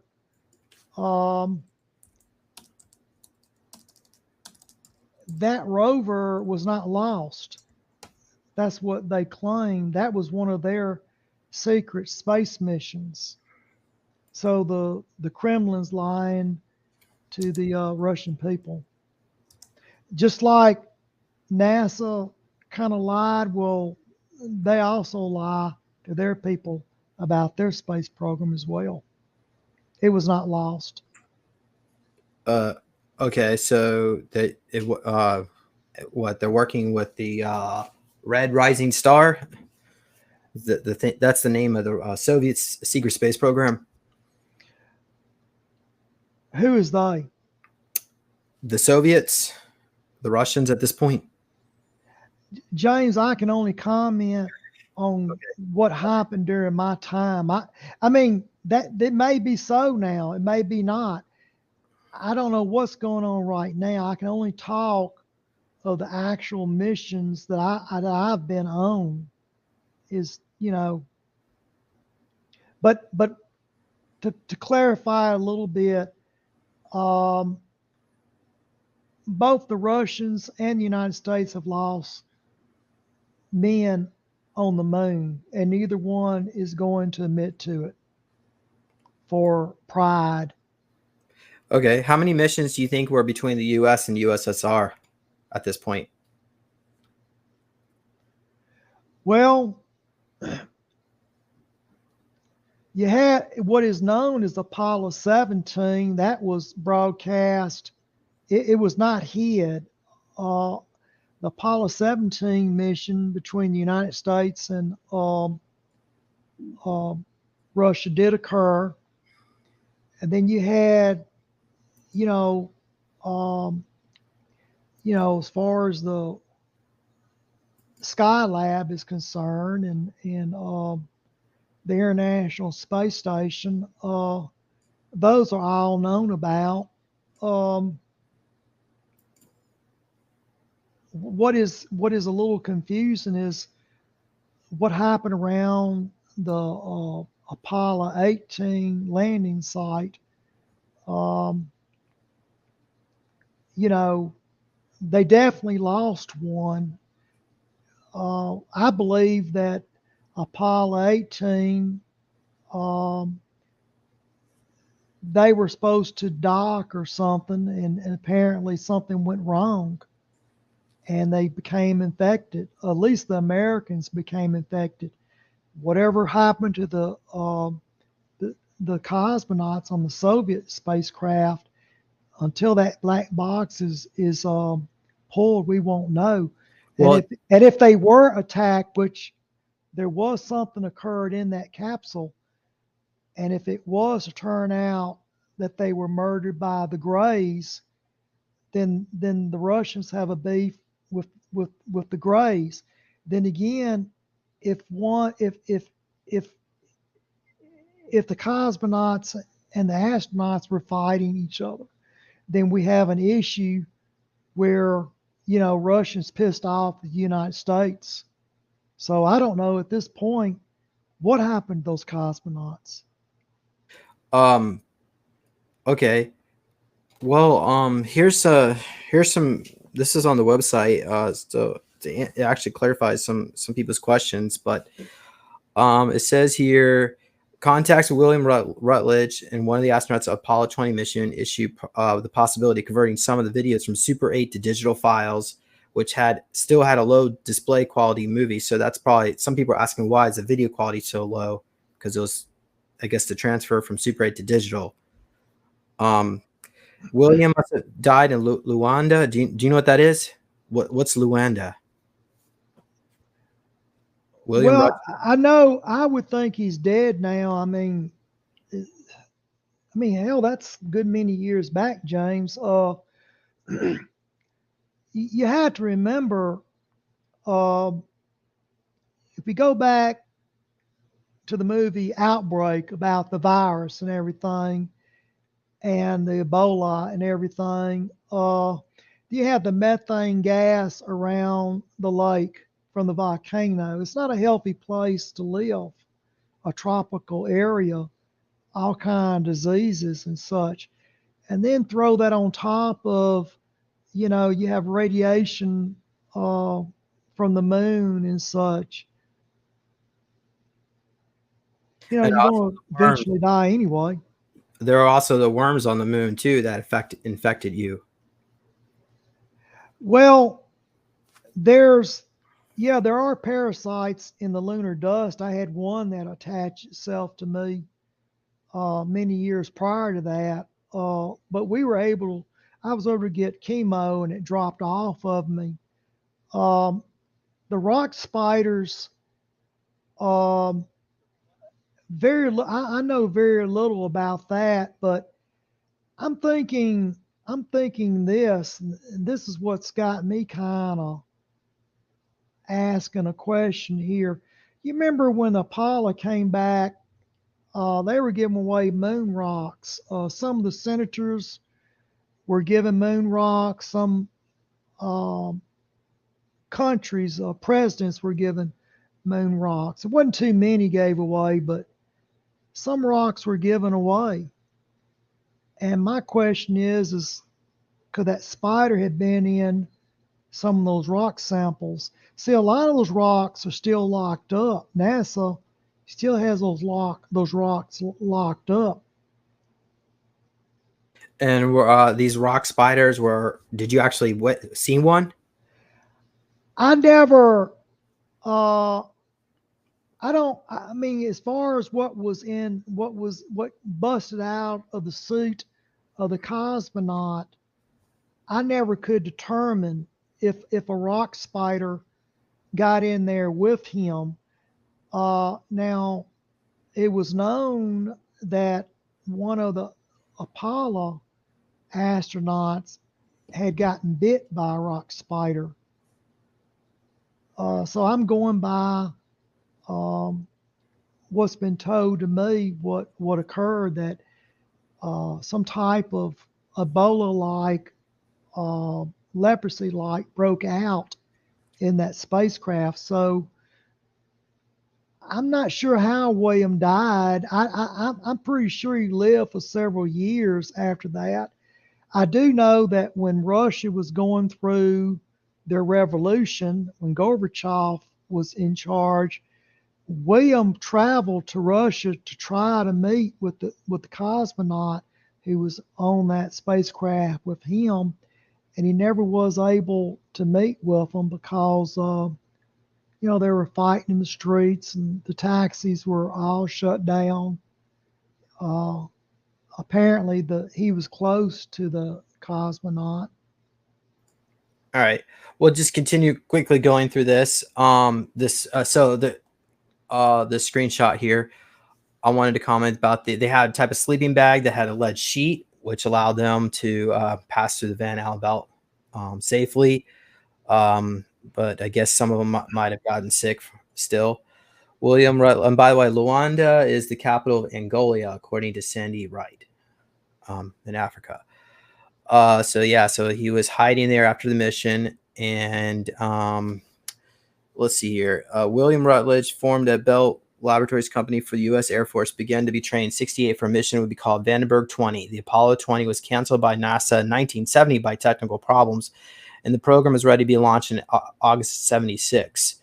So, okay. And then just quickly going down here, a little bit more about the landing. Before the mission, actually, several probes were sent to the orbit to the moon to detail locations of possible landing site of the ISAC-D. So I guess that was the Apollo 19 mission. Deport southeast of the crater, the dark side of the moon. It all started with the Apollo Soyuz project, or the mission Apollo 18, which is the one that went missing, which you're talking about. So, okay. Apollo 19 flight would be unnamed reconnaissance, had a fault telemetry, and yielded nothing. The U.S.-Russia partnership consolidated because Russians were already with all they had all the information detailed breakdown of the area. Russian Luna 15 probe in 69 made hundreds of flights in the orbit around the area and literally went into the nose of the great ship while purposely recording their latest telephotos. The head of the Russian recognition program, Valentin Aleskev, already assembled a detailed framework involving that great ship, the secondary triangular ship, and the ruins of a large base next to the wreckage. According to Rutledge, E.B. Mona Lisa did not remember who gave him this name, Linoff or me. It was the intact EBE, humanoid female, 1.65 meters tall, hairy, 6 fingers, function, piloting device fixed to fingers and eyes, no clothes. We had to cut 2 cables connected to the nose. There was no nostrils. Linoff unfixed the eyes device. Corrections of blood or bioliquid erupted and froze the mouth, nose, and eyes in some parts of the body. Some parts were in good condition, not very common. Hair and the skin was protected by a thin, transparent cover. Does this ring a bell to you, Jimmy? I'm sorry, you cut out the very last sentence there. And the skin was protected by a thin, transparent cover. Yeah, it's kind of like they rubbed a lotion on her. It was kind of like a protective. It was. You could probably wash it off, but it was a kind of a covering over on her skin. Okay. With told to mission control, body conditions seemed not alive and not dead. We had nothing of medical equipment, much less experience. But Linoff and I did a test. We fixed her bio equipment on the EBE and telemetrically aid received by surgeon, mission control physicians were positive. There's another story. Some parts could be unbelievable now. I prefer to tell the whole story when the other videos online. This experience has been filmed in the LM lunar module, I guess. Lunar module. We found a second body destroyed, and we brought the head on board, which you just said. Skin color was bluish gray and blue crayon. The skin had strange details above the eye. The front ribbon around the head had no registration. The cockpit was full of calligraphy and formed of long tubes and was semi-hexagonal. Okay. Now, there you have it. Okay. Well, were they able to, as far as the status of Mona Lisa, why doesn't she want to wake up from her stasis? Well, it could be it could be that she was injured, James, and being they didn't have the equipment there, they probably put her in stasis till they can get her body to be repaired. But she's not dead. Now you can hook her up. She's at it. Last time I saw her, they had her at Nellis Air Force Base. Now, as far as what William is talking about, the astronauts wear certain patches on them that that monitors our temperature, our brain waves, and is sent back to NASA. And so what William did, he just took his his uh, his probes off of his body and connected to hers. And yeah, I mean, NASA didn't get a heartbeat out of her, but but NASA could tell that she had brain waves. Now, when they got her back to Earth, I went to NASA where they were housing her and sat down beside her bed, and I put my hand over her forehead, and also I put it on the side of her face like a Vulcan would do, and communicate with her that way. Um, but my thing is this: I believe if her people have the technology to revive her, but she's got to be brought back to her people. She's got to be brought back. And do you know who her people are? James, all I know is that she is a humanoid. She's probably from somewhere from the Philippines to Vietnam, or either from Japan. I don't believe she's Chinese. Uh, what it is, you don't want the Chinese to get a hold of her because they already are ambitious. Okay, um, there is some type of missing link between the Orientals and this woman here. She's probably uh, she could very well be from the future. Okay, um, so she's she's she's some type of an ancestor of humans, or humans are ancestors of hers. All right. Yeah. Well, how about this? Can you comment about? I know I've got. Hold on a Now second. that's the head I found. Yeah. That's not her. That's a head that I found underneath the wreckage. That's the one that's bluish in color. So why do they call her Mona Lisa? Well, they is me. Now, when I first channeled her when I was a little boy, we can't pronounce her name. We don't have our vocabulary is different from hers. We don't have the letters to pronounce her name. And when I was a little boy, I saw a picture of Mona Lisa, uh, and I knew what she looked like, so I just named her Mona Lisa. That's the name I gave her. Do you have any other messages? Does she still communicate with you? No, I haven't communicated with her in a number of years. The only way that I would be able to communicate, I would have to go back and put my hand on her forehead, and I could communicate with her that way. Um, she's a botanist. I mean, that's where all the foliage was in her craft. Either she was collecting it, or either she was transporting it to Earth. But Can you comment about the plants on the vessel? Were they still alive? no, the plants were frozen on the spacecraft. They were frozen, but they were very similar to the plants in Southeast Asia, Okay. like you would find in the jungle of Southeast Asia. Did um did NASA try to take some of that stuff back and try to germinate it and grow it? There were samples taken back, James. I did take some of the little black triangular boxes back. There was hundreds of them in the craft. Um, they're they're ceramic, they're black. If you took a hammer and you hit it, it would not make any sound. It's slightly cool to the touch, and it weighs practically nothing. It's very similar to the heat shield that we have on the space shuttle.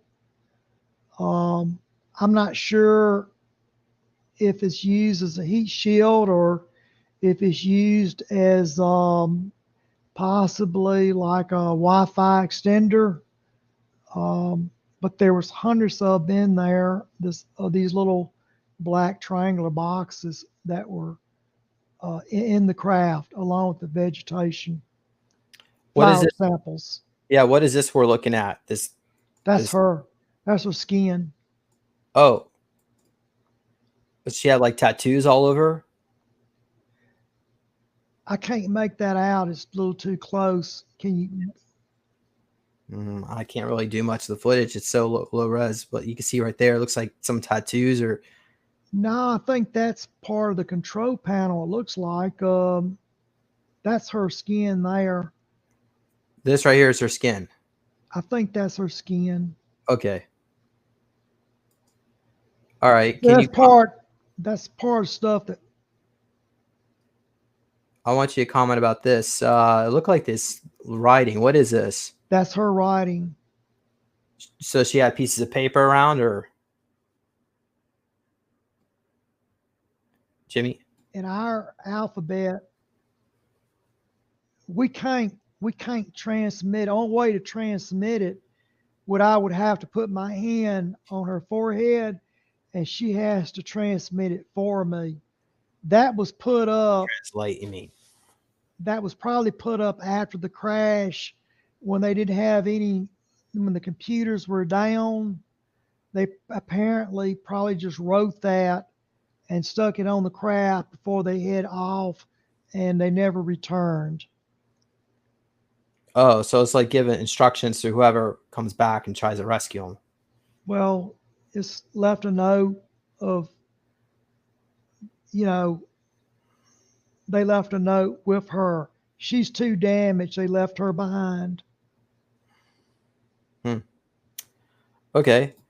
Let's go to this next question. We'll probably come close to the end of this, but how come they were able to leak this footage? I mean, NASA is like they're a bunch of Nazis when it comes to. I don't know, James. It's some, it gets out. Maybe NASA did it. I'm sure that the Russians knew about it, because the Russians, we had a Russian on board. It could be the Russian leaked it. So I'm not going to say William leaked it. But then again, it might have been somebody in NASA that just leaked it. I did. Now Holloman Air Force Base knew about it. Not Holloman, but Lovelace Clinic knew it. I was I had talked to them about Mona, but they didn't have the footage, but they did know about it. Okay. Next question. Can you comment on how were they able to operate the telemetry with a slide ruler and a calculator, a computer equivalent to a calculator? How are you able to operate that craft? They did it on the Apollo 11. What's the difference? Now, are you talking about, when you say the craft, are you talking about that one there, or are you talking about the Apollo craft? The Apollo craft, yeah, so primitive, the technology. Well, the Apollo craft, the computing power inside the actual craft is about that of what you would get if you went to Walmart and bought a Texas Instrument calculator. That's about the computing power that was in the Apollo spacecraft. There's a reason why NASA stopped production of that craft, computers were getting stronger and more powerful. Okay, thank you, Jimmy. But yeah, they could operate it. It didn't take a whole lot. I mean, Here's a question from GV.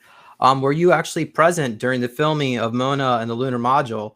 And did you actually witness Russian cosmonaut Alexei Leonov? yes, both. Okay. I was present inside the craft, but I could not talk to the Russian cosmonaut. I could make hand signals to him. One, I did not speak Russian. And two, even if I did not have a live feed. Only William, the only feed I had was to William through my helmet to his helmet. All right. Can you comment about planet Earth? Was it larger than we see in the pictures, or was it Earth? Did it actually look like what we see in the pictures? What do you think? Well, it's like what you see in the pictures now. If you see Earth without any stars behind it, that means it's been doctored. But if you look from the moon, you'll see the Earth. Now, some of the pictures I've seen has not had stars behind it. Those are doctored pictures up.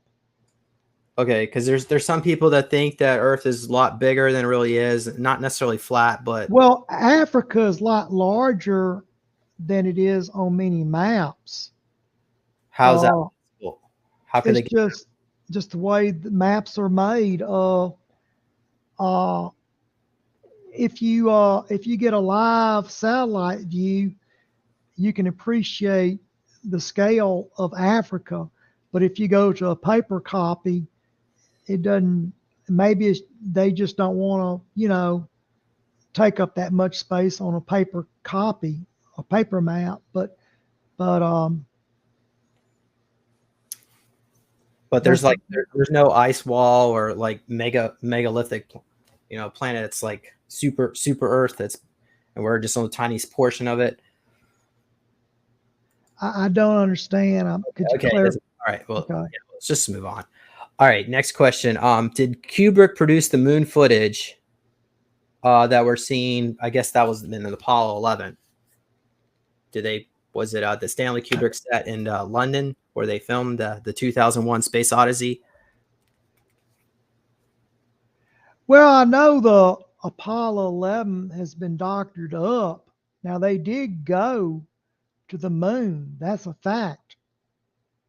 Now, what happened, the astronauts of Apollo 11 has been through MK Ultra.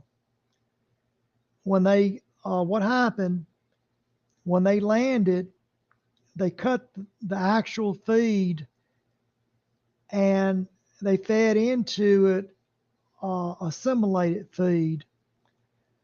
But what happened was they actually entered some alien ruins. The Apollo 11 astronauts actually entered some alien ruins, but they never showed it. Okay, if that's what you're referring to, that's a real footage right there. Is that you, Jimmy? No, that's the other astronaut. He was playing with it so much that they handed it to me. The camera? Well, you see a camera on his camera. I guess I can go back and look. You see that camera right there? I'm shooting that camera feed there. Hmm. And if you back it up, you see the other astronaut playing with his camera.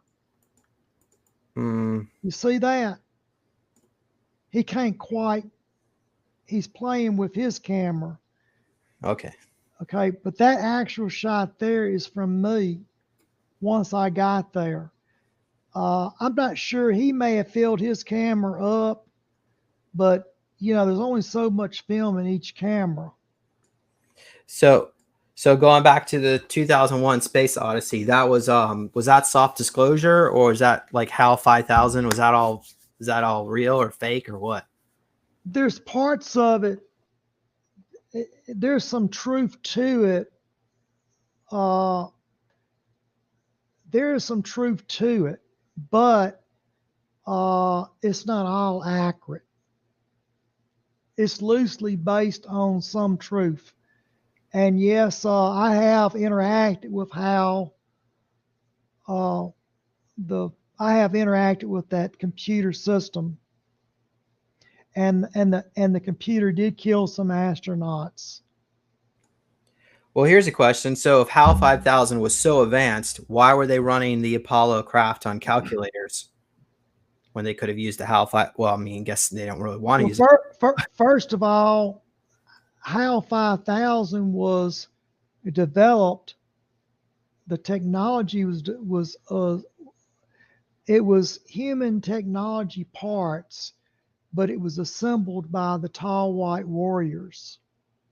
So the Tall White Warriors built HAL 5000 out of off-the-shelf parts.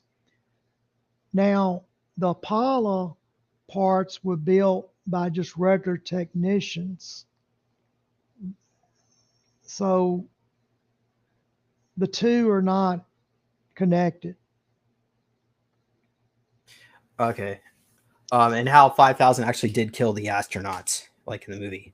Yes, that did happen.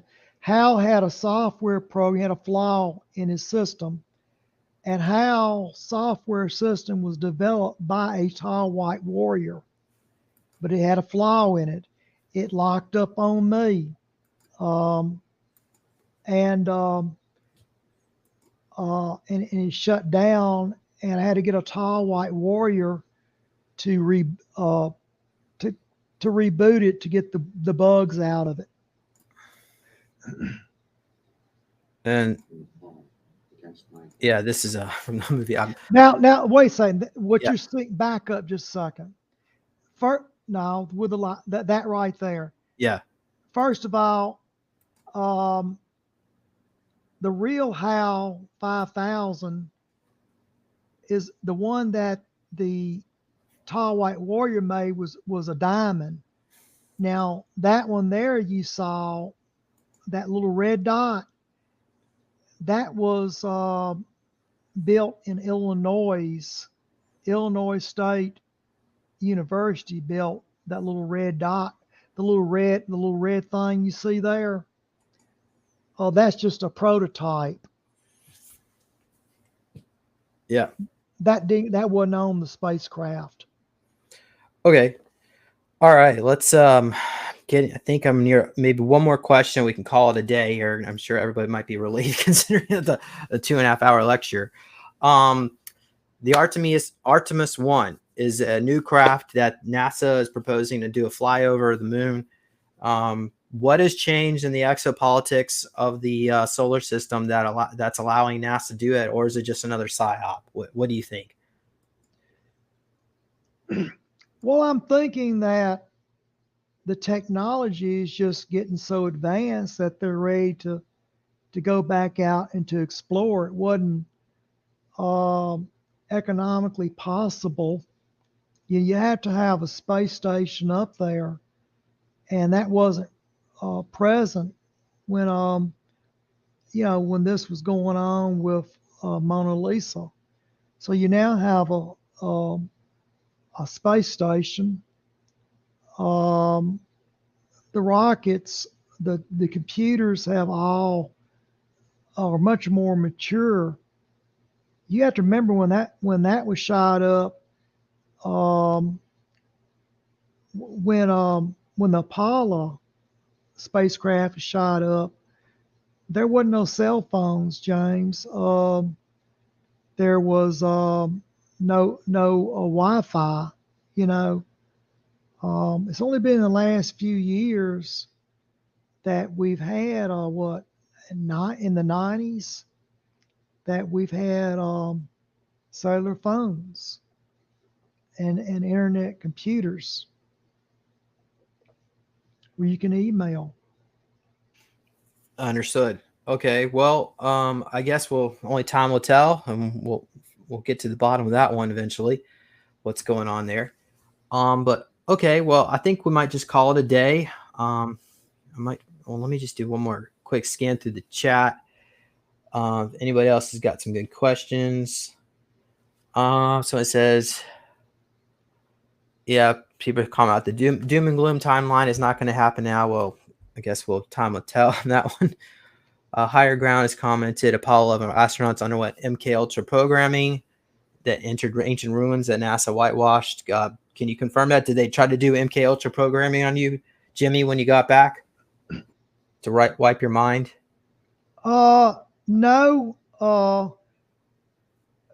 I've been through MK Ultra. I know Buzz Aldrin. I know him from when I was out at Papoose Lake, out in at Nellis Air Force Base. I met Buzz when he got his jet stuck back there 2 weeks prior to the moon launch. I had to help, get his jet out of the salt lake there. The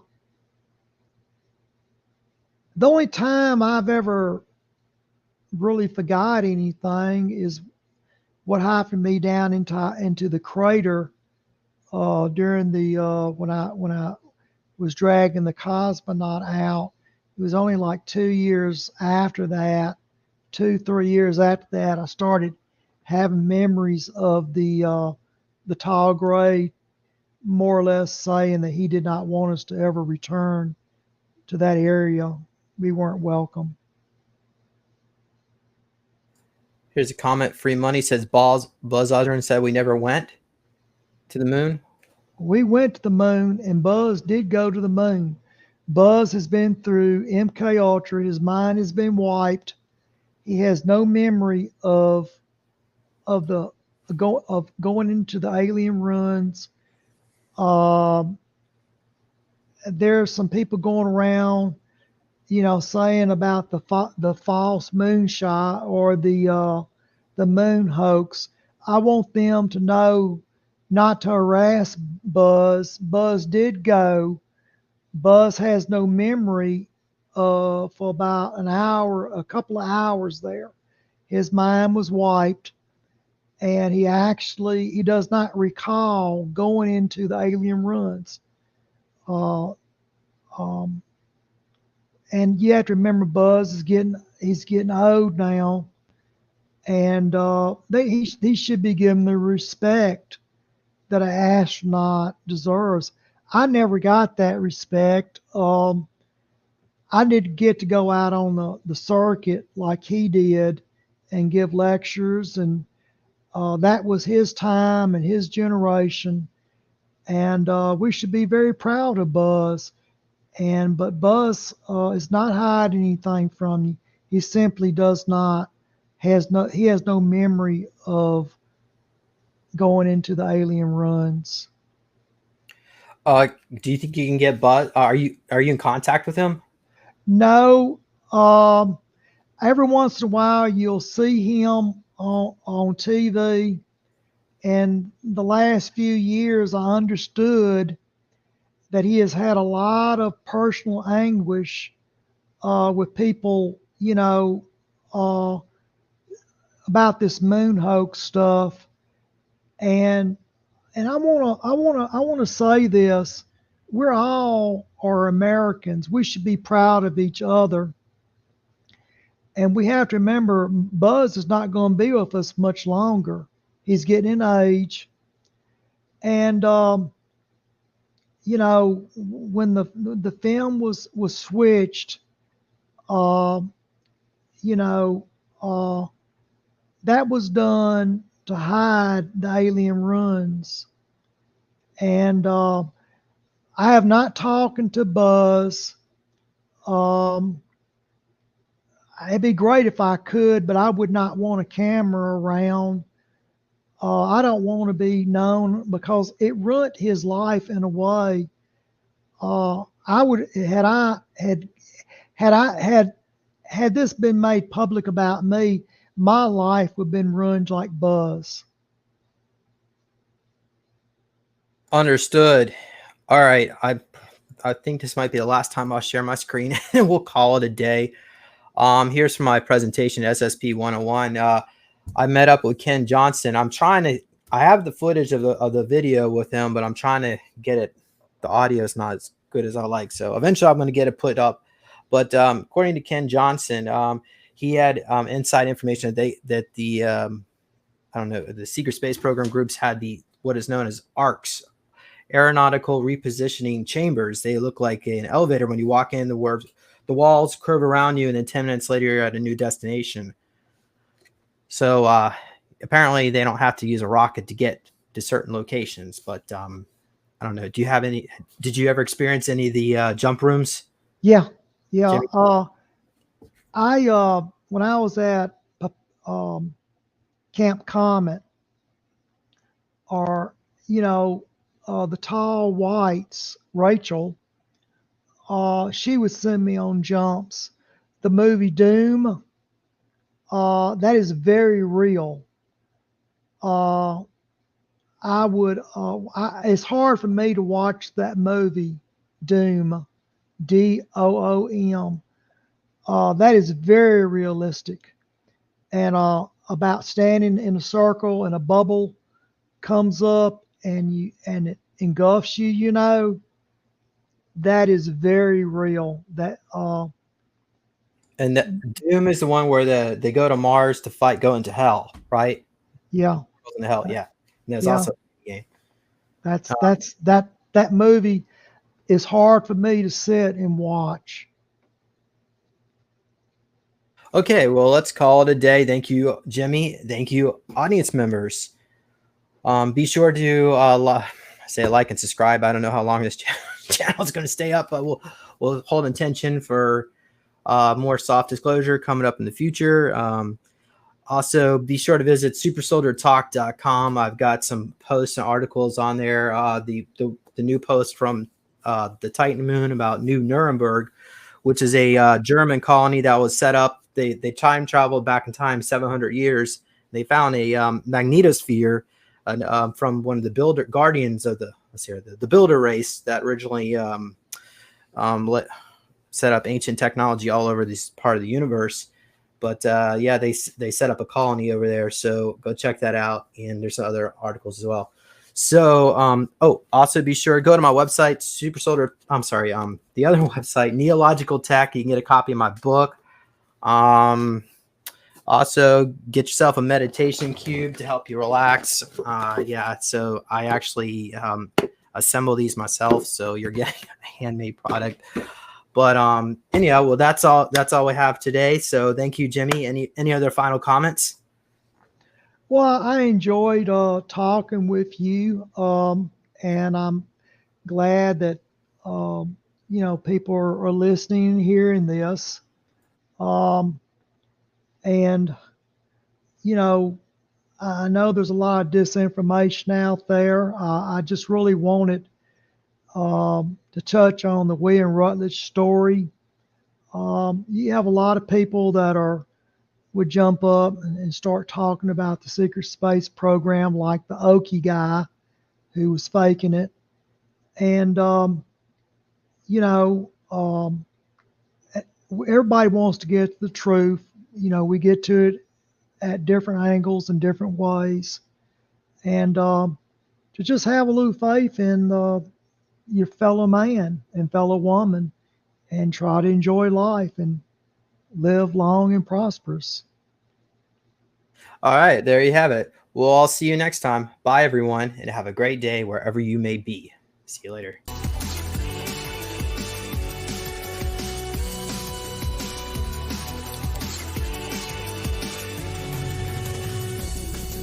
Please consider supporting Super Soldier Talk by purchasing your own Neo Meditation device.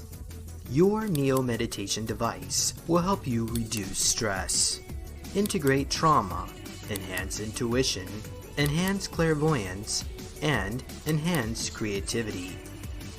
Get yours now at www.neologicaltech.com.